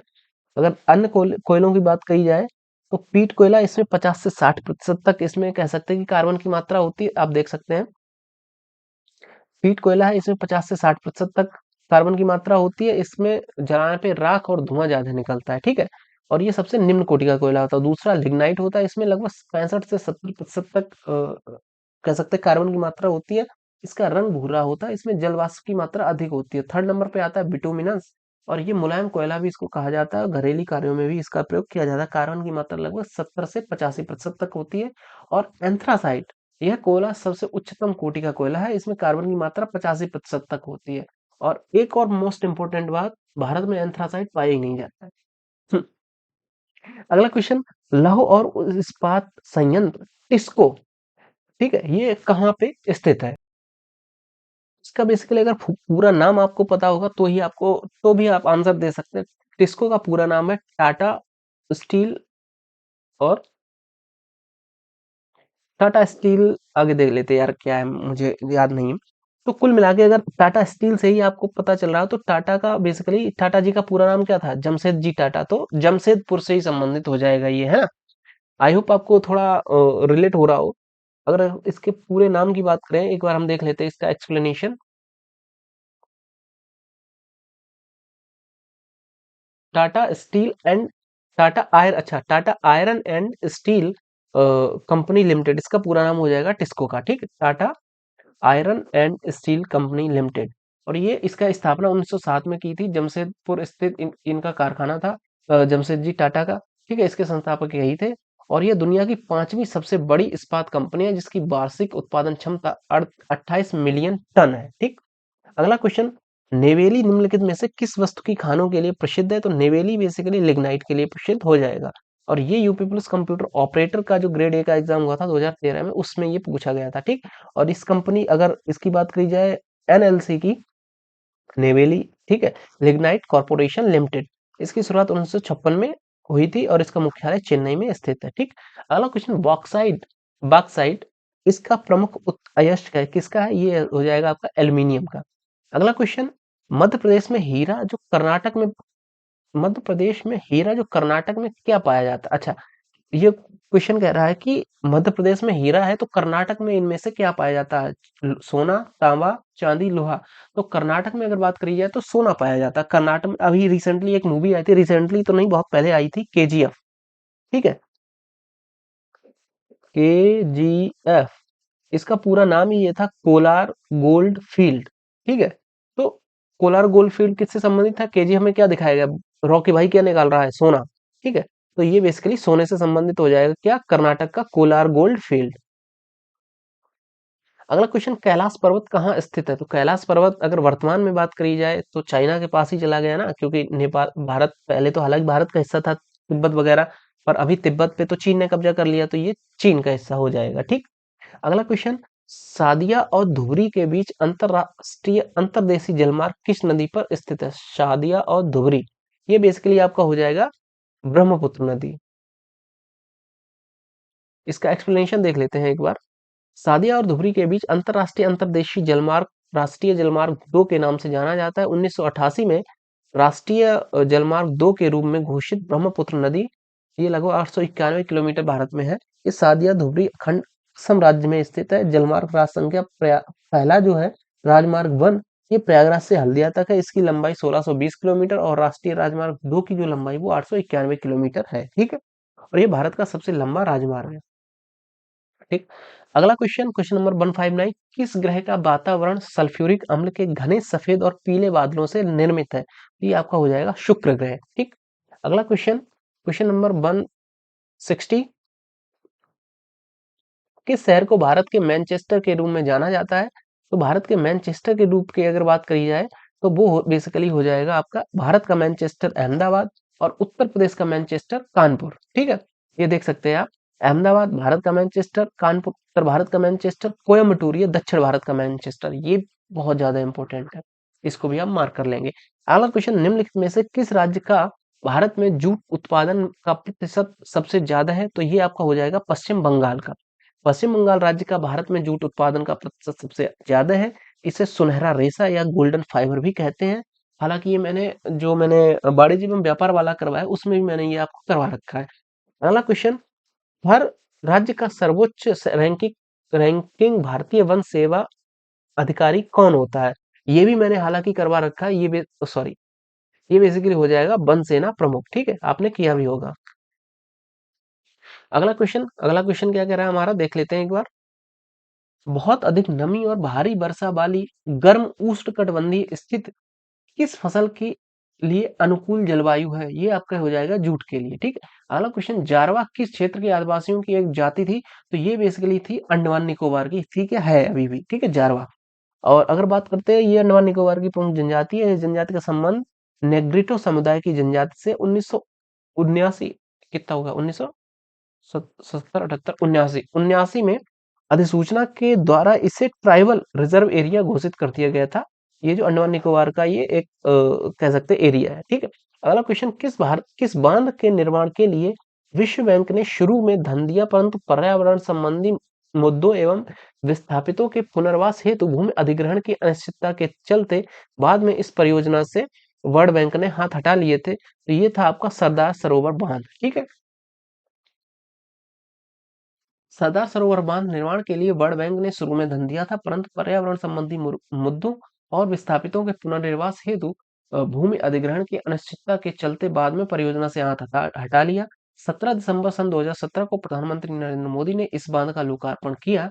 इस बांध की ऊंचाई 445 फीट 138.68 और लंबाई 1210 मीटर है, जो कि गुजरात राज्य के नर्मदा नदी पर बनाया गया है। यह बांध भारत का तीसरा सबसे ऊंचा कंक्रीट बांध है। ठीक है, ध्यान रखेंगे इस बात को।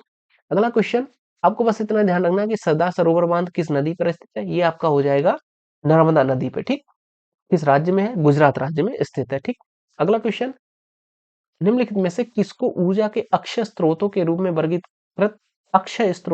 वर्गीकृत किया गया? सौर ऊर्जा, पवन ऊर्जा, भूतापीय ऊर्जा या प्राकृतिक ऊर्जा? तो ये आपका हो जाएगा सौर ऊर्जा भी हो जाएगी, पवन ऊर्जा भी हो जाएगी और भूतापीय ऊर्जा भी हो जाएगी। पर जो प्राकृतिक गैसें हैं वो आपकी इसमें नहीं आएंगी। ठीक है,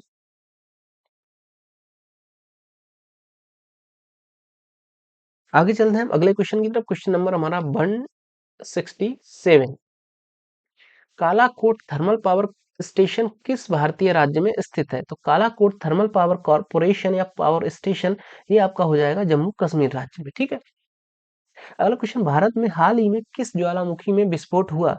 तो अगर ज्वालामुखी की बात करिए तो भारत में एकमात्र जो जागृत ज्वालामुखी है, सक्रिय ज्वालामुखी, ये है आपका बैरन द्वीप। बैरन द्वीप। ठीक है, और ये अंडमान निकोबार में स्थित है। ठीक है, और जो अंडमान निकोबार द्वीप की जो राजधानी है पोर्ट ब्लेयर, ये यहाँ से लगभग 138 किलोमीटर उत्तर पूर्व में बंगाल की खाड़ी में स्थित है।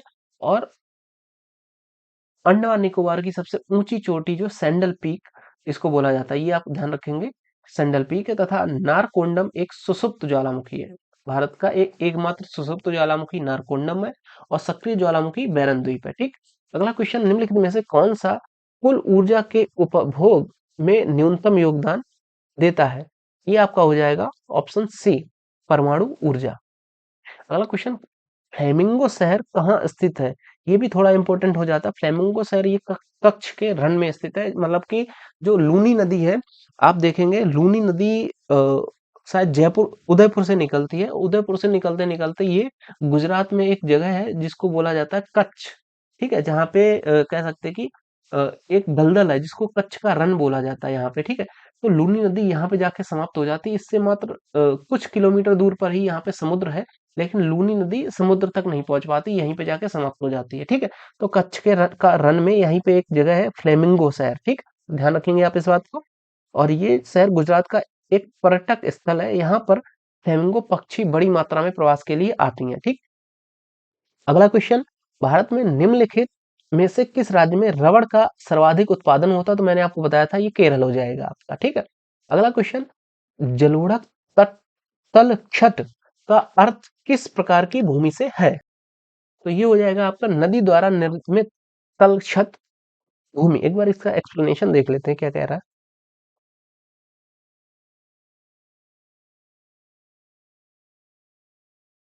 ये देखिए आप, जलोढ़ तलछट का अर्थ है नदी द्वारा निर्मित तलछट भूमि से है जो भारत में 43% भाग में पाई जाती है। सतलज, गंगा, यमुना, घाघरा, गंडक, ब्रह्मपुत्र आदि नदियों के द्वारा लाई जाती है, ठीक है। अगला क्वेश्चन, निम्नलिखित में से कौन सी मृदा कपास की खेती के लिए उपयुक्त होती है? तो ये आपकी हो जाएगी काली मिट्टी। काली मिट्टी, ये भी उत्तर प्रदेश के लिए बहुत ज्यादा इंपॉर्टेंट क्वेश्चन है, ठीक है, कि कौन सी मृदा काली नदी जो कपास की खेती के लिए बहुत इंपॉर्टेंट है, वो हो जाएगी आपकी काली मिट्टी, ठीक है। चलते हैं हमारे अगले क्वेश्चन की तरफ। अगला क्वेश्चन है हमारा क्वेश्चन नंबर 174। पश्चिमी घाट किस प्रकार की के वर्षण के माध्यम से वर्षा प्राप्त करते हैं?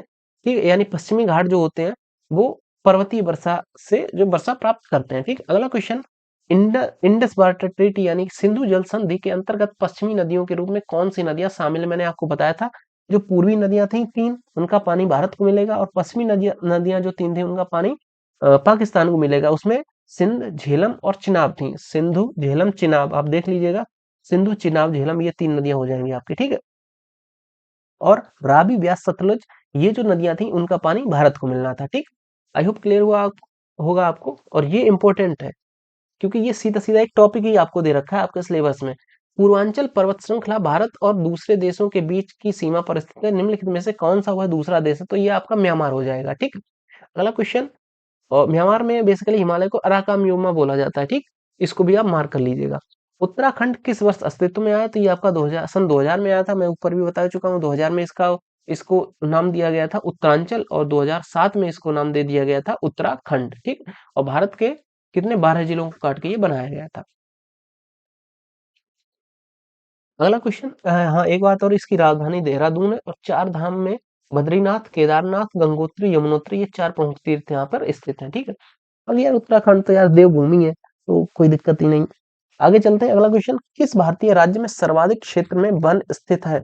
और वनों की मात्रा की बात की, सबसे ज्यादा मैंने बताया मध्य प्रदेश में, उसके बाद में अरुणाचल प्रदेश में, और उसके बाद में छत्तीसगढ़ में तीसरे नंबर पर वन है। ये देख सकते हैं आप, अरुणाचल, फिर छत्तीसगढ़, नहीं, पहला मध्य प्रदेश, हाँ मध्य प्रदेश, फिर अरुणाचल, फिर छत्तीसगढ़, फिर उड़ीसा, फिर महाराष्ट्र, इस तरीके से है, ठीक है। चलते हमारे अगले क्वेश्चन की तरफ। अगला क्वेश्चन हमारा है 179। अंडमान और निकोबार द्वीप समूह पर स्थित इंदिरा पॉइंट निम्नलिखित में से किसके निकटतम है? तो ये बेसिकली हो जाएगा मलेशिया के निकटतम, इंदिरा पॉइंट, ओके। अगला क्वेश्चन, भारत में निम्नलिखित में से कौन सा शहर कर्क रेखा से सबसे दूर है? तो कर्क रेखा से सबसे दूर हो जाएगा भुवनेश्वर, ठीक है। और आगे चलते हैं। अगला क्वेश्चन, कर्क रेखा भारत के कितने राज्यों से होकर गुजरती है? 8 राज्यों से, मैंने ऊपर करवा भी रखा है। भारत की सबसे बड़ी तटीय झील लैगून और दुनिया की दूसरी सबसे बड़ी छिछली झील लैगून कौन सी है? ठीक है, इसको आप बताइएगा, कमेंट करके बताइएगा।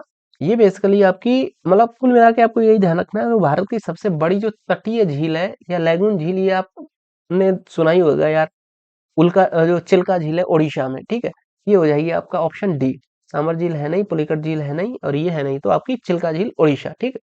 आगे चलते, कुछ नया अगर दिया गया होगा तो एक्सप्लेनेशन देख लेते इसका, देख लीजिए आप इसको। उड़ीसा में महानदी डेल्टा के दक्षिण में स्थित चिल्का झील भारत की सबसे बड़ी तथा विश्व की दूसरी सबसे बड़ी तटीय लैगून झील है, यानी खारे पानी की सबसे बड़ी झील है भारत की, और दुनिया की दूसरी सबसे बड़ी यह झील पारिस्थितिकी तंत्र एवं जैव विविधताओं के लिए जानी जाती है। ध्यातव्य है कि वर्ष 2018 में संयुक्त राष्ट्र विश्व पर्यटन संगठन ने ओडिशा की चिल्का झील को उसकी प्राकृतिक सुंदरता और जैव विविधता के लिए दर्शनीय पर्यटन स्थल घोषित किया था। सामान्य मिट्टी का कार्बन नाइट्रोजन अनुपात लगभग कितना होता है? यानी सामान्य मिट्टी में कार्बन और नाइट्रोजन का अनुपात होता है वो बेसिकली 10:1 होता है। काली मिट्टी को कौन सी मृदा कहते हैं? ये बेसिकली आपकी रेगुर मृदा हो जाती है, ठीक है। अगला क्वेश्चन, क्वेश्चन नंबर 184।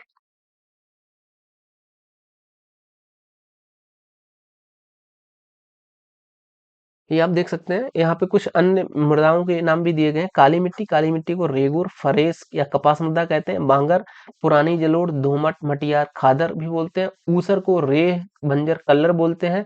बलुई मृदा को भूड़ मृदा बोलते हैं। ठीक है, ये ध्यान रखना आप, क्योंकि ये सारी जो नाम है ये उत्तर प्रदेश से संबंधित है और ये सारी मिट्टियां भी उत्तर प्रदेश से संबंधित है। ठीक है, अगला क्वेश्चन, भारत की सबसे बड़ी मीठे पानी की झील की अगर बात करी जाए तो आइए आपकी हो जाएगी बुलर झील, जो कि कश्मीर में स्थित है। ठीक है, और सबसे बड़ी अगर खारे पानी की झील की बात की जाए तो चिल्का झील हो जाएगी, जो कि उड़ीसा में स्थित है। ठीक है, और मणिपुर की जो लोकटक झील है, जो कि केबुल नामजाओ नामक एक जो तैरता हुआ राष्ट्रीय उद्यान है, वो बेसिकली लोकटक झील पे स्थित है, जो कि मणिपुर में स्थित है। अगला क्वेश्चन, भारत की सबसे अधिक उपज देने वाली खाद्य फसल कौन सी है? तो भारत में अगर सबसे अधिक उपज वाली खाद्य फसल की बात करी जाए तो वो बेसिकली हो जाएगी आपकी चावल। ठीक है, अगला क्वेश्चन, अ, कलपक्कम में स्थित है तेल शो तेल शोधक कारखाना, परमाणु ऊर्जा केंद्र, जल विद्युत शक्ति गृह, परमाणु परीक्षण स्थल। देखिए, परमाणु परीक्षण स्थल तो हमारा पोखरण हो जाएगा। ठीक है, तेल शोधक कारखाना अगर उत्तर प्रदेश के संदर्भ में बात की जाए या वैसे भी, तो ये मथुरा में बेसिकली स्थित है और गुजरात में स्थित है, और भी हो सकता है कहीं भी हो। पर कलपक्कम में अगर बात करी जाए तो ये बेसिकली परमाणु ऊर्जा केंद्र है। ठीक, कलपक्कम ये तमिलनाडु में स्थित है, ये परमाणु ऊर्जा केंद्र स्थित है। यह भारत सरकार में परमाणु ऊर्जा विभाग के मद्रास परमाणु ऊर्जा संयंत्र तथा इंदिरा गांधी परमाणु संयंत्र अनुसंधान केंद्र के लिए प्रसिद्ध है। इसके अलावा पुरातत्वियों पुरातात्विक मंदिरों के लिए भी ये कल्पक्कम प्रसिद्ध है। अगला क्वेश्चन, जब हम कहते हैं कि मनुष्य ने प्रकृति के कार्बन सिंक को मिटा दिया, तो हमारा तात्पर्य किस प्राकृतिक संसाधन को समाप्त करने से होता है? देख लेते हैं एक बार इसके ऑप्शन। महासागर, दलदल, मैदानों या वनों को। तो ये बेसिकली होता है इसका आंसर बेसिकली हो जाएगा वनों से संबंधित। ठीक है, अगला क्वेश्चन, क्वेश्चन नंबर है हमारा 188।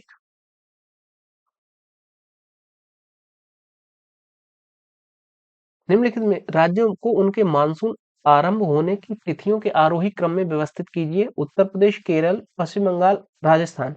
देखिए, सबसे पहले अगर मानसून की बात करी जाए तो सबसे पहले केरल में आता है, तो ऑप्शन 3 किसमें है? इसमें नहीं है, तो ऑप्शन ए नहीं होएगा, ऑप्शन डी नहीं होगा, बचा ऑप्शन बी या ऑप्शन सी। 3 के बाद में अगर मानसून आएगा तो कहाँ पे आएगा? तो 3 के बाद में इस तरीके से मानसून आता है, तो पहले यहाँ पे जाएगा ये पश्चिम बंगाल में। तो 3 के बाद में 2 आएगा, तो पहला होगा नहीं, ये आ जाएगा आपका ऑप्शन बी। ठीक है, बंगाल की देखिए, अरब सागर से मानसून उठता है, अरब सागर से सबसे पहले हवाएं चलती हैं इस तरफ से, तो सबसे पहले हमें केरल मिलता है, तो केरल में हुआ।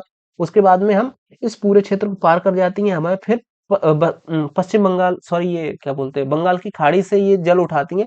उसके बाद में आगे बढ़ती हैं, तब ये कहाँ पे लगती जाके? पश्चिम बंगाल में। ठीक है, और यहाँ से गारो खासी जनतिया में यहाँ पे बारिश करती हैं। उसके बाद में फिर हवाएं लौट के इस तरफ चली जाती हैं, उत्तर प्रदेश की तरफ, फिर इस तरफ हवाएं करती हैं जाके। ठीक है, मतलब बारिश करती हैं जाके इस तरफ से। ठीक, तो इस तरीके से सबसे पहले हम केरल जाएंगे, फिर पश्चिम बंगाल जाएंगे, फिर उत्तर प्रदेश जाएंगे, उसके बाद में राजस्थान तक पहुंचते पहुंचते पानी समाप्त हो जाता है और थोड़ी बहुत बारिश होती है वहां पे। ठीक, इस तरीके से जो भारत की जो कह सकते हैं कि वर्षा होती है, इस तरीके से होती है। चलते हैं हमारे अगले क्वेश्चन की तरफ। द गेटवे ऑफ इंडिया कहाँ स्थित? तो गेटवे ऑफ इंडिया हमारा मुंबई में स्थित है। ठीक है, ये गेटवे ऑफ इंडिया ये मुंबई में, जिस समय हम अंग्रेजों के गुलाम थे उस समय एक राजा आया था चार्ल्स करके। चार्ल्स ही राजा था ना? नहीं, जॉर्ज। मुंबई के राज्यपाल सन जॉर्ज नहीं यार, राजा चार्ल्स ही नाम था उसका। वो बेसिकली कुल मिला के ब्रिटेन का राजा था, तो वो भारत आया था, तो उसके स्वागत में, ठीक है, इसका निर्माण करवाया गया था अंग्रेजों के द्वारा। ठीक है, और अगर बात करी जाए, देखिए, द गेटवे ऑफ इंडिया ये मुंबई में, और इंडिया गेट की अगर बात करी जाए तो वो आपका दिल्ली में स्थित है। ठीक है, जहाँ पे प्रथम विश्व युद्ध, द्वितीय विश्व युद्ध या उससे पहले की जो भी लड़ाइयाँ हुई, या उन्नीस अभी तक की जो भी लड़ाइयाँ हुई, मतलब हो सकता है कि ऑपरेशन सिंदूर से पहले तक की, उसमें जितने भी लोग शहीद हुए हमारे भारत के, उन सभी के नाम स्थित, मतलब उसमें अंकित किए गए हैं। ठीक है, तो गेटवे ऑफ इंडिया मुंबई में और इंडिया गेट दिल्ली में हो जाएगा। ठीक, एक बार इसको भी आप नजर मार लीजिएगा कि मुंबई के राज्यपाल जो थे, इन्होंने इसकी आधारशिला रखी थी, सिडेनहैम क्लार्क। ठीक है, और मुंबई के ये पहले राज्यपाल थे। इनकी स्थापना इन्होंने उससे 1913 में गेटवे ऑफ इंडिया की स्थापना, मतलब एक कह सकते हैं आधारशिला इन्होंने रखी थी। मारुति कार कंपनी हरियाणा के बाहर अपना प्लांट कहाँ लगाने जा रही है? देखिए, हरियाणा के बाहर ये गुजरात में अपना प्लांट लेके जा रही है। ठीक है, ध्यान रखेंगे आप इस बात को। हरियाणा में वर्तमान में अगर प्लांट की बात करी जाए तो हरियाणा के गुड़गांव में, और गुड़गांव में भी कह सकते हैं मानेसर नामक स्थान पे इनका प्लांट है। हालांकि वर्तमान में तो इनका मारुति का जो प्लांट था वो मानेसर में स्थित है, ठीक है। और हालांकि इन्होंने अभी एक और वो किया था, ये हरियाणा के ही सोनीपत नामक स्थान पे भी इन्होंने अपना एक प्लांट, या कह सकते हैं एक सब्सिडरी प्लांट लगाने की घोषणा की थी। पता नहीं वो कहाँ तक माहौल पहुंचा है उसका, पर माहौल ऐसा कुछ बना था। बाकी अगर प्लांट यहाँ से हटाने की बात कर रहे हैं तो ये पूरी तरीके से तो नहीं हटा पाएंगे इतनी जल्दी, पर फिर भी अगर हटाने की बात करें तो यहाँ से हटा के ये गुजरात ही लेके जाएंगे, ठीक है। अगला क्वेश्चन, लाल बाग एक्सप्रेस ट्रेन किन दो शहरों के बीच चलती है? एक बार देख लेते हैं पूरा क्वेश्चन। लाल बाग एक्सप्रेस ट्रेन किन दो शहरों के बीच चलती है? तो ये आपकी हो जाएगी चेन्नई और बंगलुरु के बीच। हालांकि ये मुझे पता नहीं है। चेन्नई तथा बंगलुरु के मध्य चलाई जाती है, 2001 में पूछा गया, हालांकि वर्तमान में इतना इंपॉर्टेंट नहीं है। आप केंद्रीय औषधि अनुसंधान संस्थान, केंद्रीय औषधि अनुसंधान संस्थान ये आपकी हो जाएगी लखनऊ में, ठीक है। चलते हैं हमारे अगले क्वेश्चन की तरफ। अगला क्वेश्चन हमारा 193। भारत के किस राज्य को चीनी का कटोरा कहा जाता है? तो चीनी का कटोरा आपका उत्तर प्रदेश ही हो जाएगा। आप सभी को पता ही है, सबसे ज्यादा गन्ना हम पैदा करते हैं, सबसे ज्यादा चीनी हम पैदा करते हैं, है ना। सबसे ज्यादा अगर चीनी मिलों की बात करी है तो वो आपकी महाराष्ट्र में है, ठीक है। ध्यान रखेंगे आप इस बात को। कोझीकोड बंदरगाह कहाँ स्थित है? तो कोझीकोड बंदरगाह आपका केरल में हो जाएगा, ठीक है। और यह एक बार देख लेते हैं। कोझीकोड बंदरगाह केरल राज्य में स्थित है। इसके पश्चिम में अरब सागर और पूरब में वायनाड वायनाड की पहाड़ियां स्थित है। और वर्तमान में राहुल गांधी जी यहाँ से ही सांसद है, वायनाड से, ठीक है। और तमिलनाडु में स्थित चेन्नई बंदरगाह कृत्रिम तथा, ये भी काफी इंपॉर्टेंट पॉइंट है कि जो चेन्नई बंदरगाह है ये कृत्रिम तथा सबसे पुराना बंदरगाह है। महाराष्ट्र में स्थित जवाहरलाल नेहरू नाहवा सेवा बंदरगाह भारत का सबसे बड़ा कंटेनर बंदरगाह है। और गुजरात में स्थित कांडला बंदरगाह ये ज्वारीय बंदरगाह है, ठीक है। तो ध्यान रखेंगे, ये सारे पॉइंट्स आप मार्क कर लीजिएगा। अगला क्वेश्चन, निम्नलिखित में से बेमेल जोड़ा है? झरिया खनन, गाजियाबाद बंदरगाह, कोझीकोड हिल स्टेशन, शिरडी धार्मिक स्थल। देखिए, गाजियाबाद बंदरगाह कैसे हो जाएगा यार? गाजियाबाद तो नोएडा, या कह सकते हैं कि उत्तर प्रदेश में स्थित है, और उत्तर प्रदेश में तो भाई कोई समुद्र टच होता नहीं, तो गाजियाबाद तो बंदरगाह होएगा ही नहीं, सिंपल सी बात है, ठीक है। झरिया बेसिकली खनन के लिए फेमस है, आप सभी को पता है। गाजियाबाद एक उत्तर प्रदेश का एक जिला है जिसको छोटी दिल्ली बोला जाता है, या कह सकते हैं कि क्रोनिका सिटी भी गाजियाबाद को बोला जाता है। या उत्तर प्रदेश में जितनी भी मशीनरी बनती है वो सभी गाजियाबाद में बनती हैं, और गाजियाबाद को छोटा दिल्ली बोला जाता है, ठीक। ध्यान रखेंगे इस बात को। और कोडाई कनाल ये एक हिल स्टेशन है, ये बेसिकली जहां तक मुझे लग रहा है केरल में स्थित है, ठीक है। कोडाई कनाल। शिरडी एक धार्मिक स्थल है जो कि बेसिकली धार्मिक स्थल है, ठीक। आगे चलते, कारगिल में के चर्चा में रहने का कारण, तो कारगिल में बेसिकली पाकिस्तान ने कब्जा कर लिया था, इस वजह से ये कारगिल चर्चा में हुआ था। 1998 99 यहाँ पे वॉर हुई थी, क्योंकि 1999 से ही संबंधित है। 1999 का जो यूपी दरों का एग्जाम हुआ था उसमें ये पूछा गया था, क्यों? क्योंकि 1900 भाई 98 99 में तो हमने कारगिल लड़ाई लड़ी थी, इस वजह से, ठीक है। तो वर्तमान में तो ये इतना इम्पोर्टेंट नहीं, पर फिर भी हो सकता है आ जाए, तो आप ध्यान रखें, कारगिल एक पहाड़ी का नाम है, ठीक है, कश्मीर में। अगला क्वेश्चन, वन अनुसंधान संस्थान ये देहरादून में स्थित है, ठीक है। अगला क्वेश्चन, सबसे बड़ा राष्ट्रीय राजमार्ग है? सबसे बड़े अगर राष्ट्रीय राजमार्ग की बात की जाए तो ये भाई NH7 तो नहीं होना चाहिए। NH7 राष्ट्रीय, उत्तर प्रदेश, आंध्र प्रदेश, केरल, कर्नाटक, तमिलनाडु से हो सकता है, ठीक है। इसमें मुझे थोड़ा भाई कंफ्यूजन है, तो आप अभी वर्तमान में देख लीजिएगा कि सबसे बड़ा राष्ट्रीय राजमार्ग मेरे हिसाब से NH1 है, जो कि कश्मीर से लेके कन्याकुमारी तक जाता है। बाकी आप कमेंट करके देख के मुझे बताइएगा, ठीक है। ये तो अभी गलत है क्योंकि ये बहुत पुराना डेटा है, 1999 का। अब तक दुनिया भर के राष्ट्रीय राजमार्ग बन चुके हैं, ठीक। अगला क्वेश्चन, किस राज्य में गया जो एक धार्मिक स्थल है स्थित है? तो गया आपका बिहार में ही स्थित है, आप सभी को पता है, गया जी बोला जाता है बेसिकली, ठीक है। अगला क्वेश्चन, क्वेश्चन नंबर 200, वन का वन सॉरी भारत का वन विस्तार लगभग है? तो ये आपका है लगभग 19.5%। हालांकि होना चाहिए ये टोटल 24.62% भारत में वन विस्तार है, पर अच्छा ठीक है, एक मिनट। देखिए, लगभग 25% होना चाहिए भारत का वन विस्तार। ये इसमें 1921 की रिपोर्ट के अनुसार, चूंकि ये उस समय 1999 में ये क्वेश्चन आया था, उसके अकॉर्डिंग ये इतना था। पर वर्तमान में अगर बात करी जाए तो ये 25% हो जाएगा, ठीक है।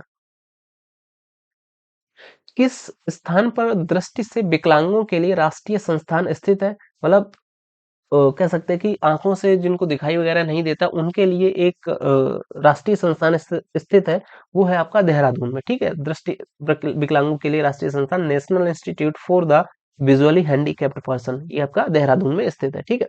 अगला क्वेश्चन, क्वेश्चन नंबर 202, सूरत शहर किसके लिए प्रसिद्ध है? तो आप सभी को पता है, अगर बात करते हैं हम बनारसी साड़ियों के लिए, तो बनारस प्रसिद्ध है। सेम इसी तरीके से सूती वस्त्र के लिए आपका ये सूरत प्रसिद्ध है, ठीक है? अगला क्वेश्चन, क्वेश्चन नंबर 203, निम्नलिखित में से हजीरा विजयपुर जगदीशपुर जगदीशपुर लाइन किससे संबंधित नहीं है? ये बेसिकली बहुत पुराना क्वेश्चन, छोड़ दीजिए आप। फूलों की सर्वाधिक किस्में पाई जाती हैं, ये देख सकते हैं आप, 1991 के ही सारे क्वेश्चन इसमें दे रखे हैं। हालांकि आपके लिए हो सकता है ये बहुत ज्यादा इंपॉर्टेंट हो, तो पर आपको ये स्किप नहीं करना है जो भी मैं आपको पढ़ा रहा हूँ। फूलों की सर्वाधिक किस्में पाई जाती हैं, ये आपके उत्तर प्रदेश में पाई जाएंगी, ठीक है? अगला क्वेश्चन, कराकोरम राजमार्ग जोड़ता है, कराकोरम राजमार्ग किसको जोड़ेगा? भारत चीन को, पाकिस्तान तथा चीन को, भारत सोवियत संघ को, भारत अफगानिस्तान को। देखिए, Karakoram range, sorry, Karakoram range जो है वो बेसिकली आपको जोड़ेगी भारत, सॉरी, पाकिस्तान तथा चीन को। ओके, सोवियत संघ के साथ में तो भारत का कोई कनेक्शन ही नहीं। पाकिस्तान अफगानिस्तान को बेसिकली वो कौन सा खैबर पख्तूनवा दर्रा है ना, खैबर दर्रा, हाँ खैबर दर्रा जोड़ता है।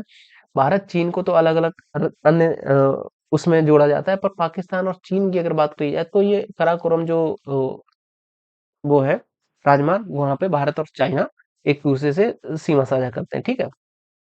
तो इस दर्रे का नाम ये है खुंजराहो दर्रा। बिरहोर वन्य आदिवासी हैं, बिरहोर वन्य आदिवासी हैं जो परंपरागत रूप से खानाबदोश हैं, वे मुख्यतः निम्नलिखित में से किस भारतीय राज्य में पाए जाते हैं? ये आपके झारखंड हो जाएंगे, ठीक है?